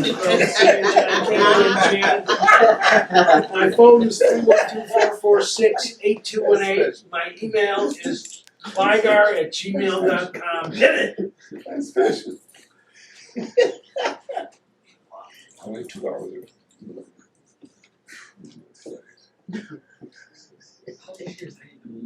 Yeah! So when I demonstrate Fa Jing, my Jing, I only know who else has it. I don't know anybody that has it. I mean, they all talk like they have it, but they don't have it. So when I demonstrate the stuff, I gotta make sure that they're not gonna crack their skull or break their neck or something. So I put that guy against the brick wall. I had to go outside and go find a brick wall to slam him into. And the question I ask after it is, what did you feel? And they say, I didn't feel anything. And those 2 Hapkido guys that I slammed 2 weeks ago, what'd you feel? I didn't feel anything. So it's like, I put my hand on them and I go, one vibration, and BAM! Their legs collapse, they just go wherever. So the Jing, using Fa Jing in Tai Chi, like I do, I don't know anybody else that has it, the mind directs where the Jing goes, and the Jing directs where the body goes, the other body. So there's 3 kinds of Jings. There's short power, long power, and cold power. Short is, and it all takes place inside the person's body, like 1,000 vibrations compressed into 6 inches. So they always go, but they don't know how to react to that because they've never felt that. And then there's long power, which is over there. Now, when I met my Tai Chi master for the first time, my friend and I were sitting in the second row going, me, me, me, the whole time he was talking. Me, me. We wanted to make sure that we got zapped. So he zapped my friend who went 40 feet backwards. And at the last, it looked like he was going to crack his skull on the wall. At the last second he turned and he hit his hand, and in the car on the way back from Milwaukee, his hand was like 4 inches thick. Well, I didn't have treatment skill yet, much, so I went around. So anyway, by the time we got back to Chicago, his hand was normal. But when he zapped me, he went, "Whoa," and he put me down here. Started with me facing that way, now I'm facing that way. I don't know how I got there. I have a photograph of it. But I don't know what. Remember, I was only in Tai Chi like a year and a half. We didn't have anything yet. We're still doing forms. But we volunteered. What? Can you demonstrate on your Demonstrate what? demonstrate what you were talking about with your No. aid? I'll break whatever I send. No. The young lady that. I can demonstrate short power. Get up. I'm just joking. I'm just. Well, I'm not kidding. You want me to? You want me to hit a girl? No. No, she don't get it. I'm joking. You want me to do it? Yeah, sure. There you go. So take your necklace. Get it out of the way. I don't want This is how we Embedded. learn people. to. I don't want to embed it in your chest. Being the dummy, we learn from the master. We learn how it is to inflict Well, I pain on volunteered others. everywhere. I was the guy at everybody's That's where we demonstration. learn. I was the guy embarrassing the other teachers when I was a student. I was sent out to go screw up somebody else's demonstration. I said, "Do I have?" He said, "Are you going to?" Well, somebody else opened a school around the corner from my second teacher's school, and he said, "Gary, are you going to the demonstration tonight?" I said, "Should I?" And he said, "Yes." Now, I was already on restrictions. I wasn't allowed to talk to anybody or practice with anybody for 9 months. So this was in the middle of that. And he said, and I said, "Do I have to behave myself?" And he said, "No, absolutely not." Okay, well, I screwed the whole thing up. And 20 years later, the same old guy, now he's 93, not 73. Oh wow. One of my guys went to his demo, and he screwed the whole thing up. All right, come here. All right, so when I do short power, it feels like this.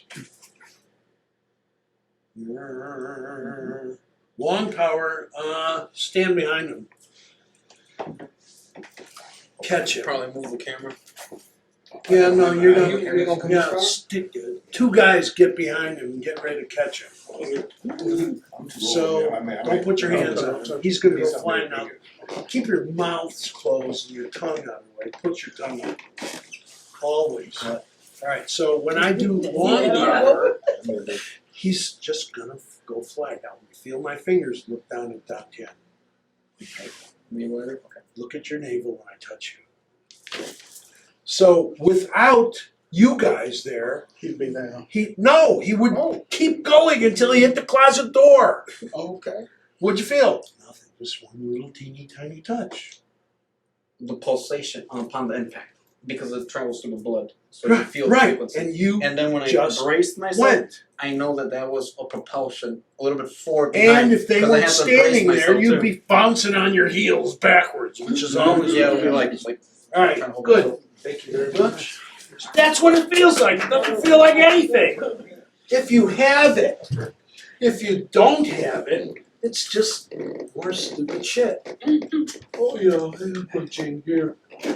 Well, did you feel it? No.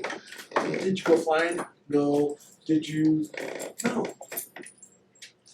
There's no, it's like that second disappeared, like it never existed. Now, if he hits the ground, you don't like that. Because you're using 20 feet of runoff in 3.5 feet of floor. That's my specialty. That's how remember, I changed my pitch after that Thai boxer in 1977 on purpose. I said, if I get in a fight, which I've been in a few, not a lot. Before martial art, I was in 1,000 fights. But I wasn't any good, and I was always, they were bad. I broke somebody's neck in high school on purpose.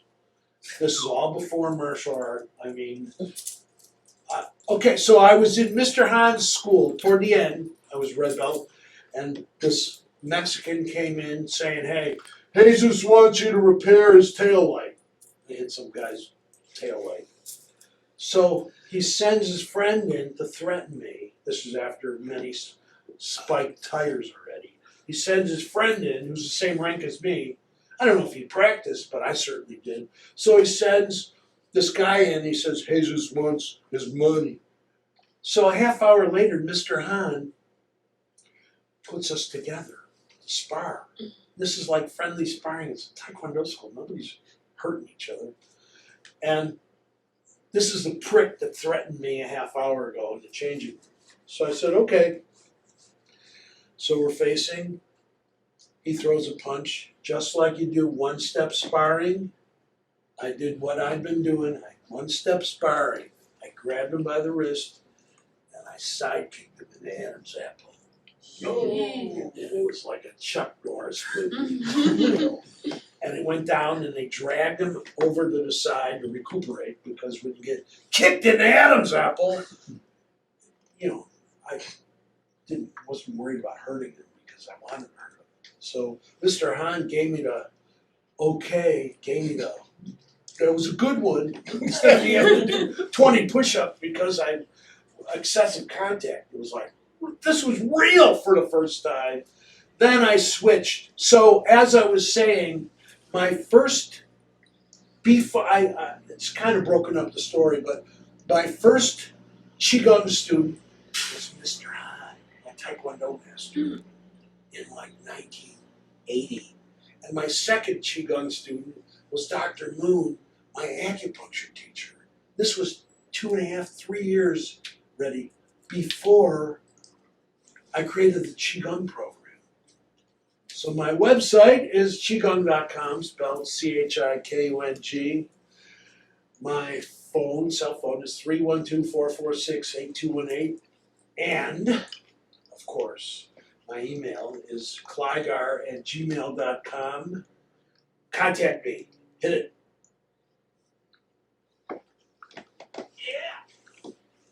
Yeah. 10 minutes? Yes.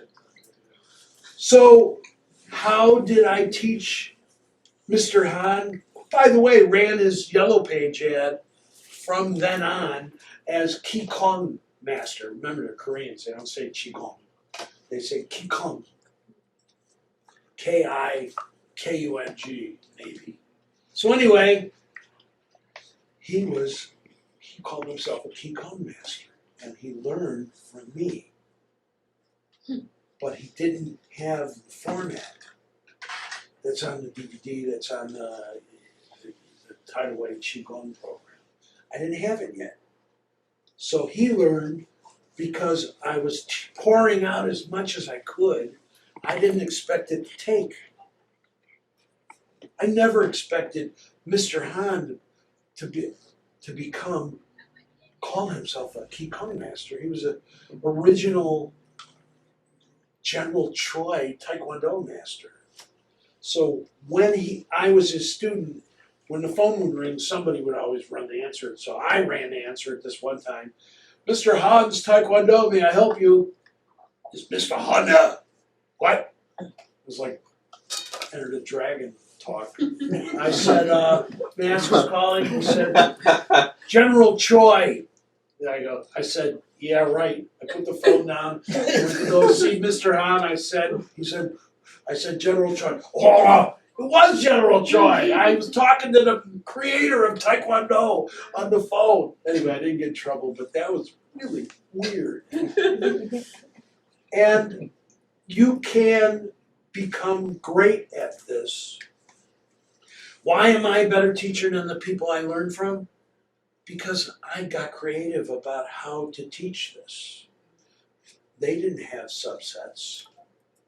I was practicing everything I ever learned every week, not every day. I couldn't do it every day. I couldn't practice everything every day. So I learned how to organize my personal practice in a way where, in the beginning of the week I did this, toward the end of the week, I did more of that and less of that. So I had to learn how to balance it. And toward the end of my training, before he closed his school, he would every 3 months sit down with me and structure sort of what I should be doing, because I had somebody that was supervising me. So I mentioned that 9 months where I wasn't allowed to talk to anybody, practice with anybody, because I was causing such a disturbance everywhere. Somebody I'd be practicing with, they'd say, "How'd you do that?" And I'd show them how I did it, because they asked me, and then they'd go into my teacher's office after class and say, "Clyman's teaching." So he'd call me in and he'd say, "Don't teach in my school." I said, "No, he asked me how I did it." Hmm. So that they kept doing this to me until it got to the point where I was told, don't talk to anybody, don't practice with anybody, don't even make eye contact with anybody, because everybody's mad.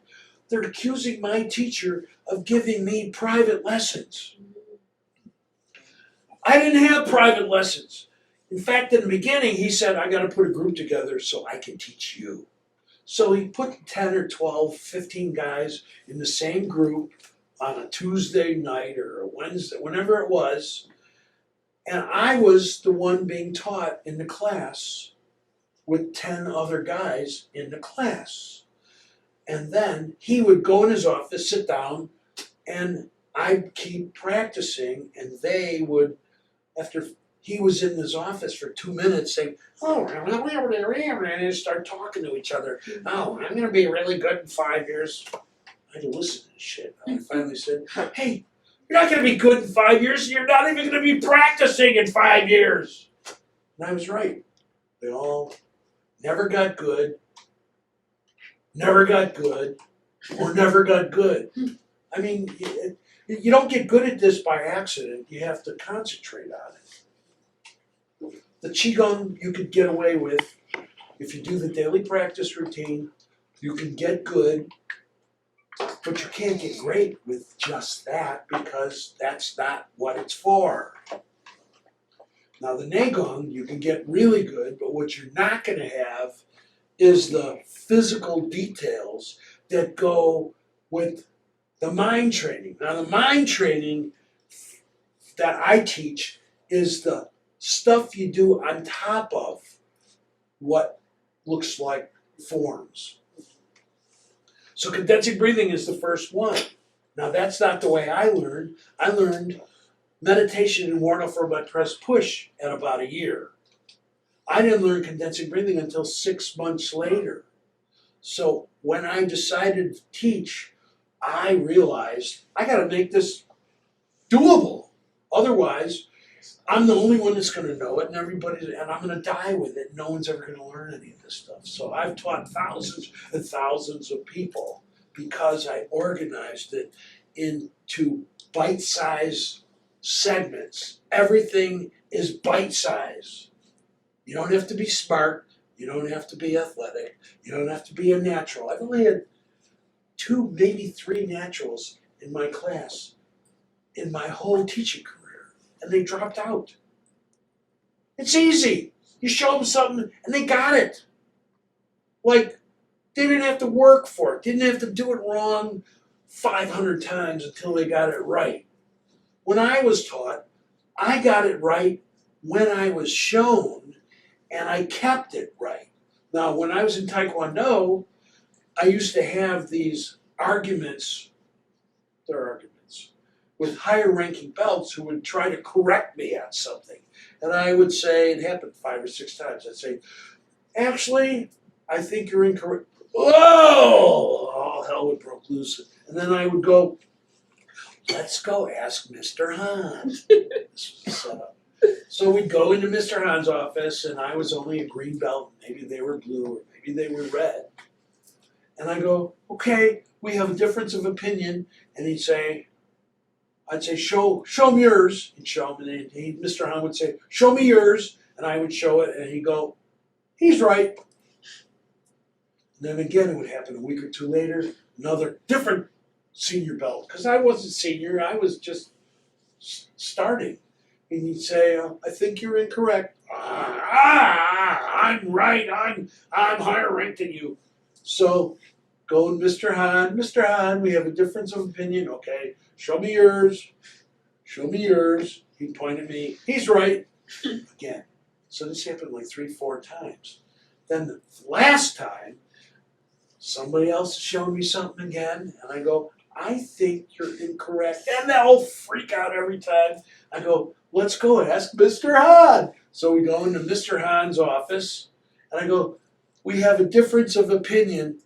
And he said, he's right. He didn't even look anymore. Then he had me teaching Taekwondo classes. I was red stripe, blue belt, teaching his black belt classes. And then after class, he'd call me in and he'd go, you're too hard on my students. They're all black belts. Next time he'd let me teach a class, he'd call me in, you're too hard on my students. They're all black belts. Then he said, the third time he said, listen, they're not here for the same reason you are. They're here to get away from their wives, maybe to sweat a little, maybe to feel like they're fighting, maybe to do some stretching, maybe just to get away from their family thing. He said, and you're too hard on all of them. I said, okay. One more time, he calls me in and he says, listen, I can't have you teaching here. Everybody's going to quit. Wait till you open your own Taekwondo school. And at this point, I knew I'm getting close to the end. And Mr. Han was my first teacher, and then when I got to Tai Chi, I learned what to practice. So my website is qigong.com, spelled Chikung. My cell phone for text or calls, and I like talking on the phone. Nobody else, you can't reach anybody else. It's 312-446-8218. And my Gmail is clygar@gmail.com, spelled CLYGAR@gmail.com. Make contact. Hit it. So,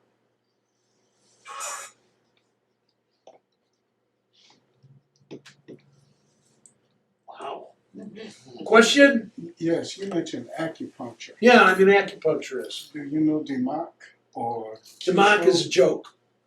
What about I've had iron palm guys hit me. Mhm. I've had Demak guys strike my special points.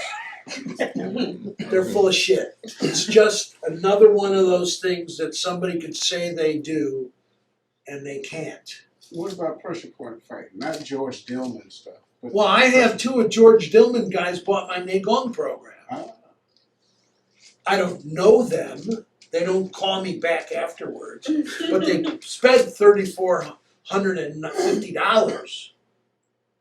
So, you know, I've been hit by everybody. mhm. Every kind of, I had one, in mid-90s, I had some kung fu guy from way up north in Illinois want to hit me with his Phoenix punch. I said, if you hit me with, he wanted to try my gold belt with his Phoenix punch, which is a knuckle. Yeah. And I said, you're going to break your hand. He said, I doubt it. I said, I don't doubt it. I already broke a wrist on purpose. You don't think I could break a supported finger? So anyway, him and his friend hit me without the Phoenix punch. And before he left, they wanted Tai Chi. They lived in like McHenry. I mean, that's like a 2-hour drive. He said, thank you for not breaking my hand. What's your question? I remember studying Don Hawk with Ichi Lee. Don Han? Don Hawk. It's called Don Hawk. It's a Korean style. Oh by yeah, Ichi the Lee. Don Center. Yeah, They're so full of shit. yeah. I learned that. They got good uniforms. Yeah, I got it. I still got my You got the uniform. I uniforms. still got my Oh uniform. no, they're all faking it. Yeah, okay. Because they quit. They were selling it for $10,000 and Right, everything. right. Yeah. It's a cult. Right. So Yeah. the Don centers, which there's like hundreds Not of them. anymore, I don't think. They're They're gone. gone? I think they're gone. I haven't seen them anymore. Well, maybe they couldn't survive COVID. No, this was before COVID. before It was like COVID? in the 90s. Because there was one in Tinley Park, in Orland Park, right next to my favorite Orland Chinese Park, huh? restaurant over there. Yeah. Okay. Oh, okay. Going to Orland, huh? So what happened, there was one, I called it, I didn't leave a message, they called me back trying to enroll me in their $10,000. Okay. So they used to show up at the same health shows that I used to be Elvis Presley at, Uh-huh. and they'd have a table out and they'd be making it sort of like copycatting me, but I don't know if they really were because I don't know where they got it, but it never worked. Right. Right. I mean, I got people screaming, real screaming. They're just treating some stray and and I mean, it's almost Reiki-ish. Mhm. It's pointless. Right. Yeah, the Don Center. There was 150 of them across Yeah, America. there were a lot of them in Chicagoland, but Yeah, that's they're another everywhere show. because if they can get that $10,000 hit, Yeah. it's a cult. Yeah. And they might give you a free class if you brought your friends, and they're trying to work your friend Mhm. for the $10,000 Yeah. program. But I was able to. I did it. They thought I was gonna get 10,000. I did it and got 2,000 because I went to. They still hit Arizona. you for 2,000. I said I'm not gonna. Right, pay it's nobody. pointless. Yeah. Right, it's a cult. Okay. Thank you. You're welcome. What else? Questions? You gotta have a kung fu question. Yeah, yes, sir. Yeah. Why you told him to watch his navel during the short? Why do I when I'm gonna do the- long power? Why do I tell you to? Oh, that was long. Yeah, long is this one. Oh. Short, I don't have to tell you to do anything because nothing. You're not gonna go flying. But long, short, and cold power. Cold power is like it goes sideways. It doesn't penetrate. So long power. Why do I tell them to look at your navel as soon as you feel the touch? Because if I don't, your head's gonna go back, and you're gonna like crank your neck or hit the wall with the back of your head first. So all that juice gets run into the back of your head. I learned that lesson too because people were hitting their heads, and I said, "Oh, I gotta." So look down as soon as you feel my touch, and as soon as you feel my touch, you look down and your head's safe. Because that's a huge projection. You're gonna go flying. So there's Sung Hua Bijing. You heard me talk about Jing. Sung is looseness, not floppy, not surrender, but Fluid. loose. Not but no resistance. Sung, and then Hua HWA is thickness, like the difference between air and jello. So Huajing is like it feels like tension to somebody who sucks. And then there's Beijing, which is the acceleration from here to here without pressure to the touch. That's Beijing, B-I-I. And then there's Fajing, which is Beijing, boom, explosion, exploding power at contact. So when I threw those two Hapkido guys 2 weeks ago, all I did was put my forearm, boom, one vibration. They went flying to the ground. They couldn't even prepare to fall. They just went down. And I told you, I said, what'd you feel? Nothing. Well, yeah, nothing. Something just turned off. Gary, I'm curious. What Yes. do you think is the missing steps between you and John Chang? He's dead. Yeah, yeah. He died at 83 years old. Okay. How do I know he died at 83 years old? Because there was a guy on Facebook calling himself John Chang. And he's got his photograph, John Chang, in the profile. And I didn't know he died. And this guy was acting like he was John Chang. Then he was acting like he was John Chang's disciple. And then he thought I was a John Chang disciple. and he started criticizing me for my personality and my practices, that what he understood of my practices. Oh. And I said, this isn't John Chang. And then I found out, oh no, it's not. He died years ago. What? Yeah, so this is one, because I'm asking this, this is one thing I didn't ask you before, right? So, you know, John Chang, I mean, he only like maybe a step or two to set everything on fire. I mean, what do you think? I don't know. That could have been a chemical reaction. I mean, we don't know. Yeah. I've been in the room with the Shaolin monks that break these things on their heads. Mhm. Well, that's because they baked them in an oven and they're brittle. Or they put the spear in their neck and the spear is bent. Well, if the spear is bent, there's no pressure at their neck. Right, that's Might Tony as well Robbins. put it on That's their a Tony Robbins forehead, thing. put it in their Oh, for real, almost huh? in their Okay. eye. Okay. Right. These are tricks. These guys learn these tricks. And if some of these 30-year-olds are doing this amazing shit, it's because they started doing it when they were 4 years old. Mhm. You know, I started Taekwondo when I was 21 years old. I thought I was too old. There were kids, they weren't kids in my class, but I met a couple Korean black belts who were in high school. I had them meet me at Mount Trashmore in Evanston so we could train together. I was only a green belt. They never wanted to go anywhere with me again. I worked these guys harder than they've ever been worked in their whole life. I mean, yeah, they're black belts, but just because now they're, you know, it's like McDonald's. You pay for a black belt, 18 months, 2 years, and you get a black belt, whether you earned it or not. I created a ranking system in 1995 for Qigong. Gold, green, blue, red, not red, brown, and black, and red. So I've given out one black belt because my friend was running out of time. Qigong.com spelled CHIQNG. My cell phone is 312-446-8218 and email me at Clygar, CLYGAR @gmail.com. Contact.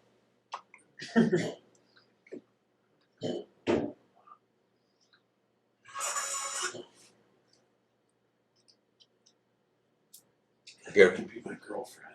Gary. Gary. She's good enough to be my 15 girlfriend. minutes. What? 15 minutes. 15 minutes, Yeah. okay. So, what's the difference between me and John Chang? None of his students ever turned out good. Because they've contacted me a long time ago. If you read the books written by him, you'll get bored after the first page. I think I have them in here. The manga of Java, or Yep, the magic of Java. God, those books are terrible. Now the guy that wrote them, he's terrible too. They're all faking it. Oh. Battery power. All right, so we're done. What kind of phone is that?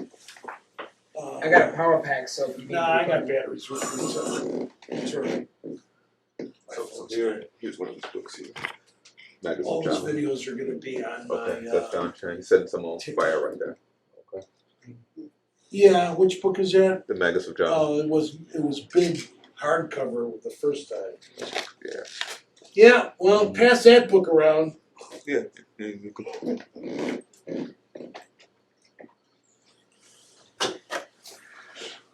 Can anybody learn that shit? Mopai? No. Nah, it's Every it's Mopai interesting. student I've ever talked to, Yeah. they're all kooks. There's 17 levels of achievement. Get out of here. Learning tidal wave Qigong takes 3 hours. 3 hours. Now, you don't do it after lunch because you're going to fall asleep. 3 hours straight through, one day. And then the next day, do the daily practice routine. You don't go through my tidal wave Qigong over and over and over again.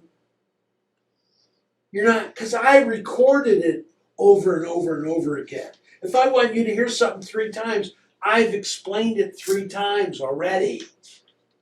Because remember, I recorded it in '93. I was already formatted for 10 years. So word for word, what I taught in my seminars is word for word on my video. That book is worse. It's terrible. Any questions? Those books are terrible. Yeah. So yeah, I learned about kind of like bulking on how I grasp the information. Sexual alchemy to be practiced to increase our internal energy and also breath work course. as well. And then the external projection of energy that will be considered any type of energy healing that you might do as long as it's good. No. I disagree. No, you use What? like the projection of the energy out. That's like almost like any energy type of healing. You're talking about Jing, Yes. but you're not talking about Tai Chi Jing. That's a whole separate category. So I do acupuncture. I've been doing acupuncture since 1974.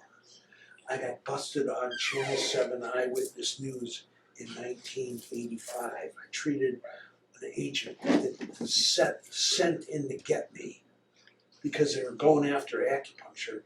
I got charged with practicing medicine without a license, practicing pharmacy without a license, and reckless endangerment. So I went to court for 9 months. What happened in court? They said, be here on the 7th at 1:30 in the afternoon. I get there at 1:30. No, we called you at 9. You missed your court date. Next month, be here at 9 o'clock. I go there at 9 o'clock. You're not due until 1:30. They kept pulling my chain. Was this Illinois? Yeah. Yeah, that's why. It's driving me insane. And I gained 30 pounds 2 months after I was arrested on television. I was on Channel 7 Eyewitness News. The quack doctor. Okay? Now the cameraman that was carrying the camera chasing me down the street, he became my student in 2006. That's the same man that you're talking about. No, that was the guy holding the camera chasing me, who had a stroke when he was 34 years old. So he was my patient, and he told the news guy, I met Clyman. And, hi. He said they were going after him for blood. What did he do that was so bad? Well, they were trying to shut down alternative health in '85, and I was doing radio shows and TV shows and hogging as much media as I could possibly get. They hated me. So they sent in an agent to get treated. All I did was touch him with my shoulder with my thumb and tell him, take this. I sold them a bottle of magnesium manganese. They charged me practicing pharmacy without a license. And I didn't do it. I didn't do a needle on him, but they went after me for practicing medicine without a license. So 9 months of this shit in court, and finally it was Christmas. It was like I got busted in November, and the following Christmas, I went to go pay my fine.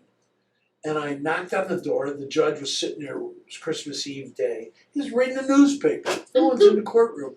And I was 6 months into my 1 year supervision. I said, Your Honor, I have a question. He said, come on in. I said, I don't know what supervision means. He said, what? Didn't anybody? No one explained anything. He said, let me see your file. Give him my file. He takes his pen. He says, I'm terminating your supervision 6 months early. And he says, have a great life. And that was it. It was over. But for 10 years, 85 to 95, every time somebody would send me a patient, I would call whoever referred him and go, what's this person? Am I safe? Because it turned felony after I was charged misdemeanor. They said practicing medicine without a license is a felony now. Now, they didn't put anybody in jail, but I know a girl that got busted. She was a nurse and doing acupuncture. Her husband spent $100,000 defending her. She got off. But I didn't have any money. It was like, what? I mean, the fine was only $800, and I had to pay 2 fines.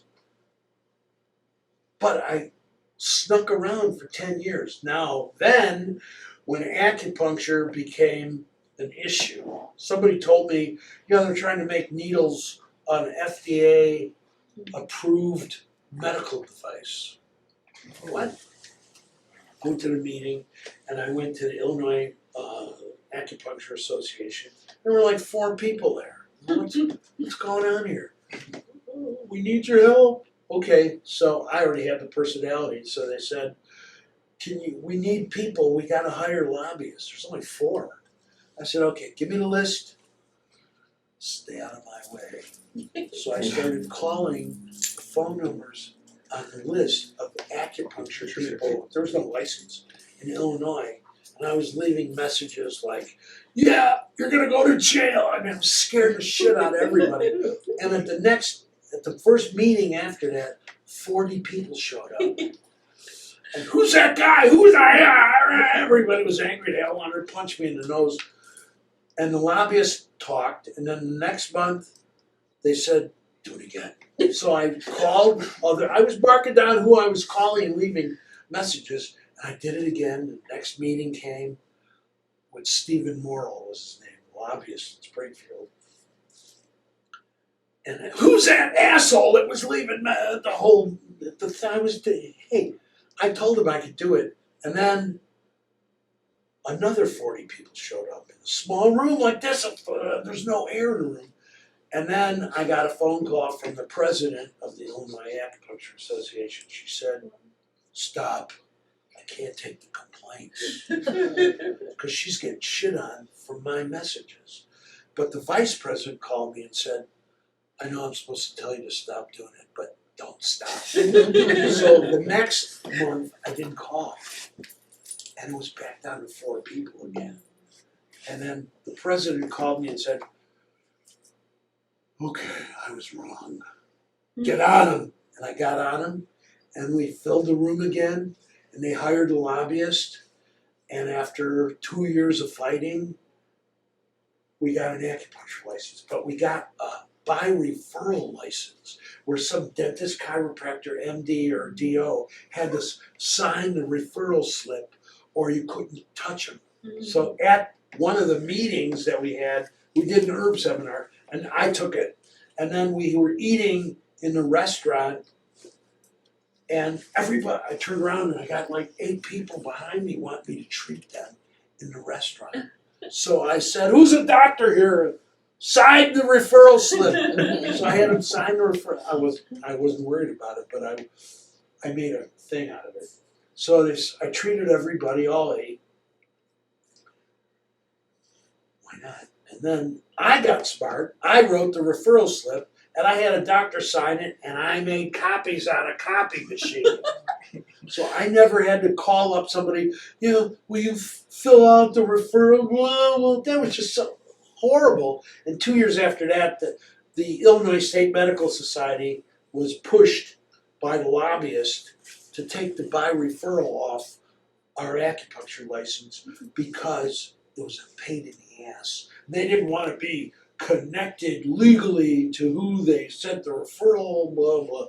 Anyway, so we got licensed, real license. Wow. But I've been trying to get a job hired by somebody, some chiro, some clinic for 8 years. It never happens. Because they don't want me fixing people. Mm-hmm. When they talk to me, they go, oh yeah, well our last acupuncturist had this, their patients come weekly, week after week after week after week and week and week. Well, that's not me. People see me and they get fixed once. Mm-hmm. How many times for your knee? One time. Once. Once. Yeah, they don't like that. No, it's a bad business plan. It's great for you guys, but it sucks for some guy who's trying to make $1,000 a week off me. Because it ain't gonna happen. So now that you know the projection and everything, if you had to go to court now, you know how to project it where you're gonna win regardless. You never know what you look at Trump's going through. Yeah, but they're doing that to him because of this. Right, well they were doing it to me for the Okay. because I'm that guy. Mm-hmm. But he's gonna win. I mean, he'll. Yeah, he's lose, gonna win, he's gonna Right. spend a lot of money to do Right. it, but he is gonna win, But yes. we know And he's that. gonna be president. Yeah. Yeah. And then they're going after, They're gonna shut everything they're down. going after Biden, and then we'll have a border again, and, you know, if any illegals are in here, I'm sorry, but you're getting sent back. That vote was. That vote's not, well, they stole it in 2020, and Right. hopefully it'll be so overwhelming you won't be able to steal it the second time. 'Cause Right. if they steal it again, Yeah. we're fucked. Yeah. This is gonna be a terrible country to live in. Yeah. There's nowhere else to go. Right. This is the best country in the world. Yeah. Where are you gonna go? Where are you gonna go?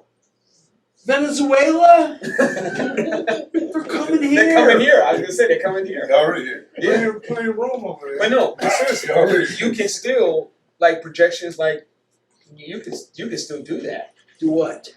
Like if you have a Projections court by case. Mojo? Yeah, the mojo. Yeah, that's For what I meant. what? For Just what? to win the case. That's what I'm trying Nah, to say. you don't know, because the judge might have a Mm-hmm. dick up his ass, and the next thing you know, it doesn't matter what you do. It doesn't matter if you're right, huh? Energy's like water at the top. Go in. It doesn't matter if you're right. Yeah, It doesn't matter who's telling him what to do. Right. I mean, I was arrested when I was 18 by the Chicago police at a hippie riot at the beach, and I didn't do anything. I was sitting on a bench when they picked 4 or 5 of us up and charged us with mob action. It was a misdemeanor. But still, I went to court for 6 months for nothing. I didn't throw brick through the window of Right. the squad car. I don't think I did. I mean, wouldn't have been beyond me, but I don't think I did. I was just sitting there, and I had to put a wig on when I went to court because my hair was down to here, and they hated hippies in those days. Mm-hmm. You know how many? There's nobody old enough here to go to anti-war rallies for Vietnam. Did done. I did. Yeah. I I've seen a lot of footage. in high Yeah. school. Yeah. I went to one. I went to a lot of them, and there were 200 of us fighting against Nam, and there were 2,000 outside throwing bricks through the windows. I mean, it was really. Somebody said they're a draft dodger. Don't believe them. They weren't. Somebody said they went to anti-war rallies. Don't believe them. They didn't. It's really rare to find somebody that stood up and said no then. Did I go to a Democratic convention in '68? No, I was too young. I didn't know anything. I was 16 years old. Right. But, you know, my friend came back from Nam on a leave and said, he was 2 years older than me, if you let them catch you, I will never talk to you again. Because he was a medic. And he said, don't let him get you. So they didn't get me Right. for a variety of reasons. I never registered. The draft board at Evanston got destroyed by SDS. They poured blood on all the records. And I wasn't registered anyway. And then the lottery numbers came out, and I was high enough that even if I was registered, they wouldn't have gotten the number 116, but they were still taking people every day depending on what your lottery number was.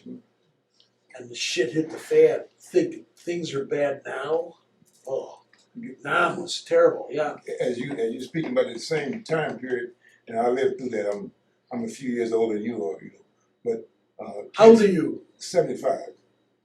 So Kent State, I remember that remember too. that? Yeah, I was alive and we were doing student out there then. Prior to that, it wasn't a joke, but it was like, it was serious. They just shot him down. They just they had live rounds and Absolutely. shot college kids. Why don't they have live rounds at the border? I think Right. they should be shooting rubber bullets. Yeah. Oh no, the That's right. border's open. Right. How old do you think I am? How old do I look? You look like you're 56, yeah. right? Son, the Yeah. girls gets me at 56. 39. How old am I? Look at not one wrinkle. No. By the way, I brought something for you to order on Amazon. I've been using pycnogenol, PYCNOGENOL. Take a picture of it, don't worry. This is not called pycnogenol. Oh, it's It's not. called French maritime pine bark. But it's $28 a bottle for 350 milligram capsules. It was costing me with Now Foods $80 a month. It was costing me with Purity Products $80 a month. That's $30 for 2 months or 3 months, depending on body weight. I take 4 a day. I got cranky knees because of my car accident in 2015. But if you're as skinny as her, you need one a day, Okay. 2 a day. It's body weight related. And it's cheap. You get it in 2 days. You don't have to go hunting. I already hunted. I'm like the pycnogenol guy. I used to make $4,500 a month selling pycnogenol in 1994 until the president of the company killed the goose that laid the golden egg. And my check went from $4,500 a month to $750 because he altered the formula and nobody wanted it anymore. So there are a couple other companies that are good, but none that cheap. Name of it is What is the first one you were talking about? French Pycnogenol? French maritime. It's pine bark from France, French. and it's a free radical scavenger antioxidant, French maritime. and it's great. Yeah. I had a torn groin ligament. I couldn't walk for 3 months. From what? I don't know. You know what? It was terrible. And I tried everything. Everybody treated me. Everybody, no matter what, I did everything. Then my friend called me up and said, "Hey, I got a new product. I want to give a lecture in Chicago. Set it up." I set it up. I rented a chiropractic cooking room, bigger than this. And I said, the company, I told them I needed product for the meeting. I said, "Send me $3,000 worth of product." They sent me $250 worth of product. My friend came in. I said, "They only sent this." "What?" I said 3,000. He called them up. They FedExed overnight $3,000 worth of product. He gave the most boring lecture I ever heard in my life. He was taking magazines and reading what he had highlighted with yellow. Oh my God. All the product got bought in 15 minutes at the meeting, $3,000 worth of it. All of a sudden, I'm in the pycnogenol business. He recorded an audio tape from his patient stories in his bathroom at 2 in the morning. He made 3 or 4 copies. He sent me one. I listened to it. I went, "This is so boring. This is as bad as his lecture." I was wrong. You know how many? First of all, he was making then eventually $65,000 a month from pycnogenol. And guess how many copies of that boring audio tape he sold via the dubbers? The ones he got paid on. 17 million. He got 10 cents off every 65-cent tape. 17 million. There's only one tape that at the time that sold more than his. And you know who that was? Dead Doctors Don't Lie. You know Wallach? You've heard of Wallach? He's on radio and TV. Every time he sees me, he wants to wrestle. He's old. He's got to be 80 years old by now. But last time I saw him at the health shows, we're wrestling in the hallway, and everybody's yelling, "Don't fight it! We're not fighting. We're playing." He's like a karate guy from, the 50s. Anyway, I took pycnogenol. By the time the meeting came, my torn groin ligament was gone. I told my pycnogenol story. I had 30,000 people in my group from my torn groins story. Huh? When you get ready to end, I want to see if you can take one more hit. One more hit. I got my table. Are you leaving? No. You All good? right, so I can set my Oh, table. no, I want to see if you can take one more hit. One more. Yeah, Oh, you wanna hit me? Well, I'm gonna say, I don't, what are you talking about? yeah, just one more. You yeah. passing the joint that I don't No, know no, about? no. I've been practicing. I wanna see you. You wanna hit me? Sure. Of course, I don't care. Get hit by your mother. Not in the face, not in the groin, not in the neck. I'm gonna give you one of these! You won. Wilma! You Not won. Wilma, Ralph, Right. the honeymooners. You're gonna get one of these, I'm gonna send you to the moon! There you go. Are you not gonna hit me? He's not gonna hit you. So I'll look at the wait. weapon I'll I wait. carry around my neck. What is this? Ooh, look at that. What's that? Ooh! Yeah. I found this on the internet, I bought two. This is like a Kali stick. It's the same length as my Kali. I did Kali starting in '82. This, feel it. It's a collie? Wow. That's a metal wire. I wear it around my neck. Oh, your strap is on it with it. Well, all I gotta do is pull it out. The tape's not gonna hold it if I pull it down. Huh. It's on a belt clamp. Your Oh, strap's It on it looks with like it. a knife. It's not a knife. Yeah, I It's like know. getting hit with a Kali stick, a rattan stick. Yeah, but hit on the fingers, hit on the elbow, hit. You don't hit in the head. I had a guy, I'm going back a to the neighbor. I haven't hit back. By accident. Good luck finding that somewhere. It came from France. It took like 2 months to get to me. Oh, wow. I I bought get two. knocked out by accident. I'm not selling it. It was like $30. So some asshole rang my doorbell 2:30 in the morning. And I ran downstairs and nobody was there.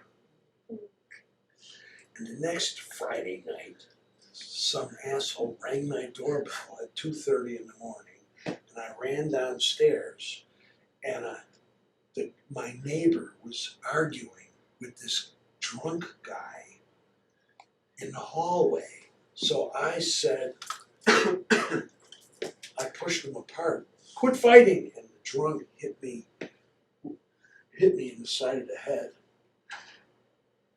But I had my Kali stick with me, the short one, it's that long. And he was shit-faced drunk. So he's in my face, so I didn't want to hit him, so I put the stick behind his neck and I pushed him against me, thinking that would stop somebody. No, not when you're drunk. So then he tried to swing at me again, and I caught his punch and I slammed him on the ground, on the wooden floor. He landed on his back. I turned him over, put my knee in his low back, thinking, okay, he's gonna give up. Not when you're drunk. So he's struggling he wants to keep fighting, and I don't want to fight. First of all, he's my neighbor's brother. It's like I'm beating the shit out of some kid. Not kid, kid enough. Anyway, so I took my Kali stick. And I said, give up! I'm gonna. So I hit him in the back of the head with my Kali stick twice. And he was out. And his tongue came out. Now, I never saw a tongue come out of somebody's mouth like this long. And like waving on the floor like a cat's tail. Going like this. It's like, what? And then the blood was, I had a puddle about this big. And then the cops came, but I hid the stick already somewhere where they would never find it. What about the pipe that you had? Pipe? I didn't have a pipe. And then I told the cops, he's drunk. He threw a punch at me. I threw him on the ground. He hit his head. Well, his girlfriend was there, but she was too drunk and stupid to explain it anyway. So they took him to the hospital, and it turns out he was my neighbor's brother. He was in intensive care for 3 days. Wow. When he woke up, she was sitting at the bedside, and he said, oh no, it was the Kung Fu guy. And then when I saw him downstairs at the front door, I said, ready for round two? No, I apologize, I'm sorry. And he ended up raping her, his own sister. I mean, this guy was, Oh, wow. he was trouble. But, so, have I ever hit anybody with a stick on purpose? I mean, practicing, you take down the fingers and elbows. Just that one guy, have I had to pull it? Yeah. I was walking on Howard Street from my office at the Howard L, going to my apartment, and two guys tried to rob me. As I walked past them, I gave them the eye, and they gave me the eye. They ran around this hardware store, and as I was walking past the other side of the storefront, one grabbed me. I was eating peach that I bought at Having a peachy day. So I got my briefcase in one hand, the peach in the other. I shake him off, grabs me again. I still don't know what's happening. What? Because it's so fast, yeah. What? And I put down my briefcase, I take my peach, I throw it down on the ground, and I went, me? Me? Yeah, you. Two big black guys trying to, this little Jew walking on the wrong side of Howard Street on the Evanston side. I take my stick, which was clipped to my belt. It was telescopic. I don't know if I had a button or not have a button. But I took it and I went, and I said, this is your last opportunity to leave here with your life. Oh, their hands went up. Oh. And I chased after him, and then some cops picked me up and said, let's go get him. And then we zigzagged, we never found him. I said, give me 5 minutes with him by myself. And I said, okay, doc. They thought I was a doctor because I look like a doctor. And never found him. But, you know, you gotta carry a weapon. Hold on to that, so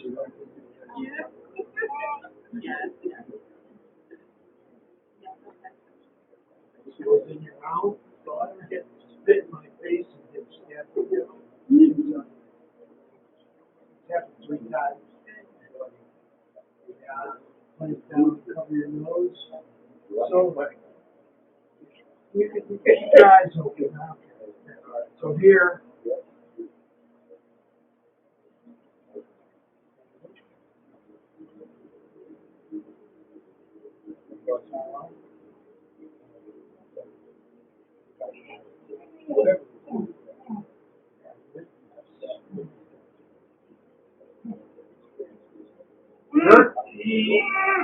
Finger. Grade. Haven't seen fear in 15 years.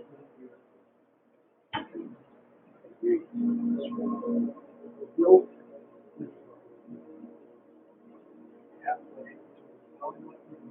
Like this.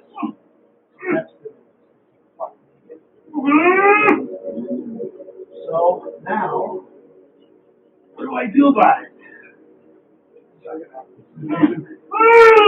Push it out.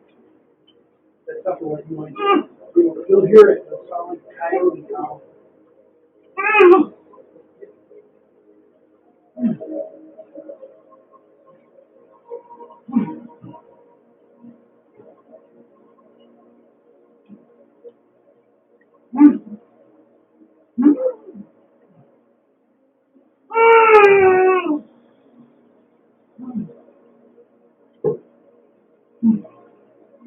Push it out.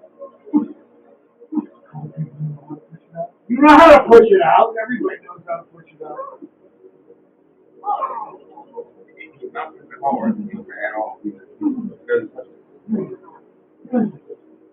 Push it out. I've got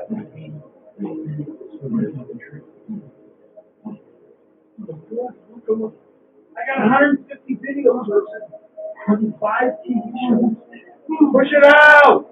See it pushing, push it out! Ah.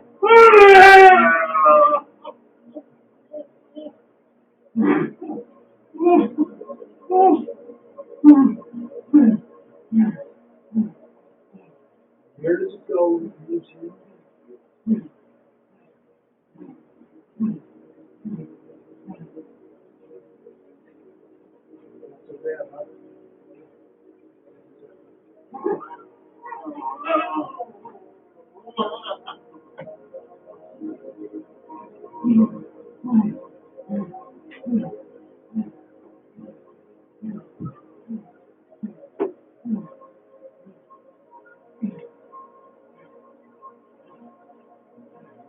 did one guy last time I was in your group, it took 45 minutes of him screaming, I'm an asshole, I'm an asshole, I'm an asshole. Remember that? We were. And one, yeah. He was screaming, I'm an asshole, I'm an asshole.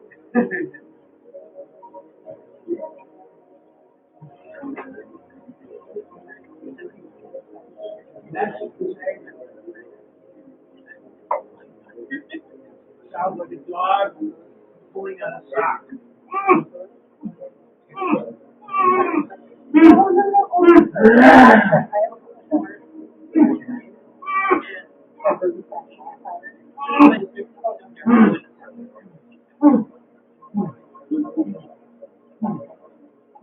Should all get my children 3 hours, half-hour daily practice. Decide how you want your life.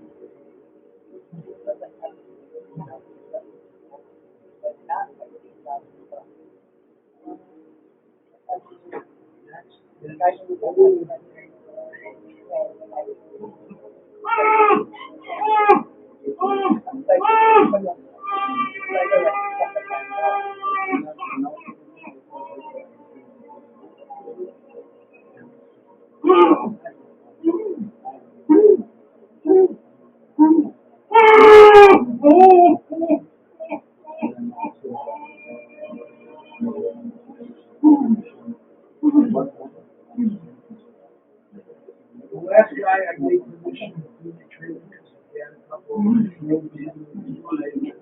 practicing. I told him I didn't have the personality.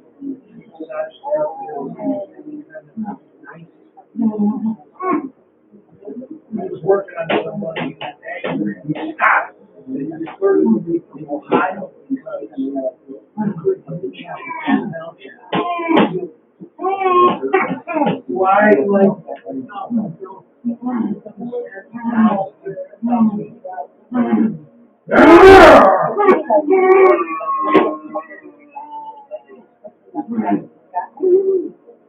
feel like I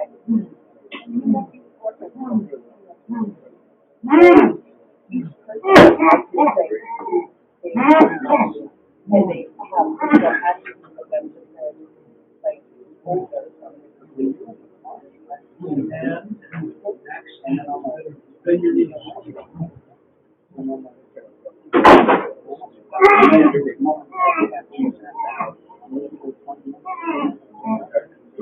everybody thinks you're dying. But they can talk! I can't breathe, I can't breathe, I can't.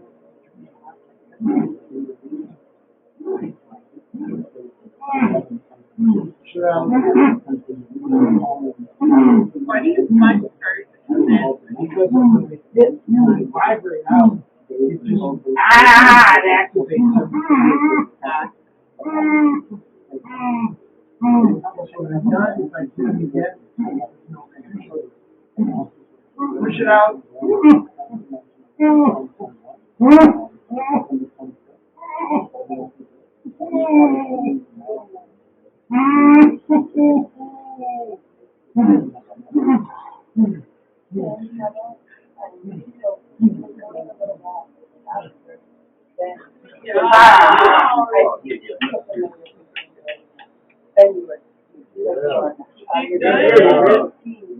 That is what I do. Now, what the first word is going to say, how he feels when he stands up, right? Oh, those sit-ups you didn't do, motherfucker, now you're saying.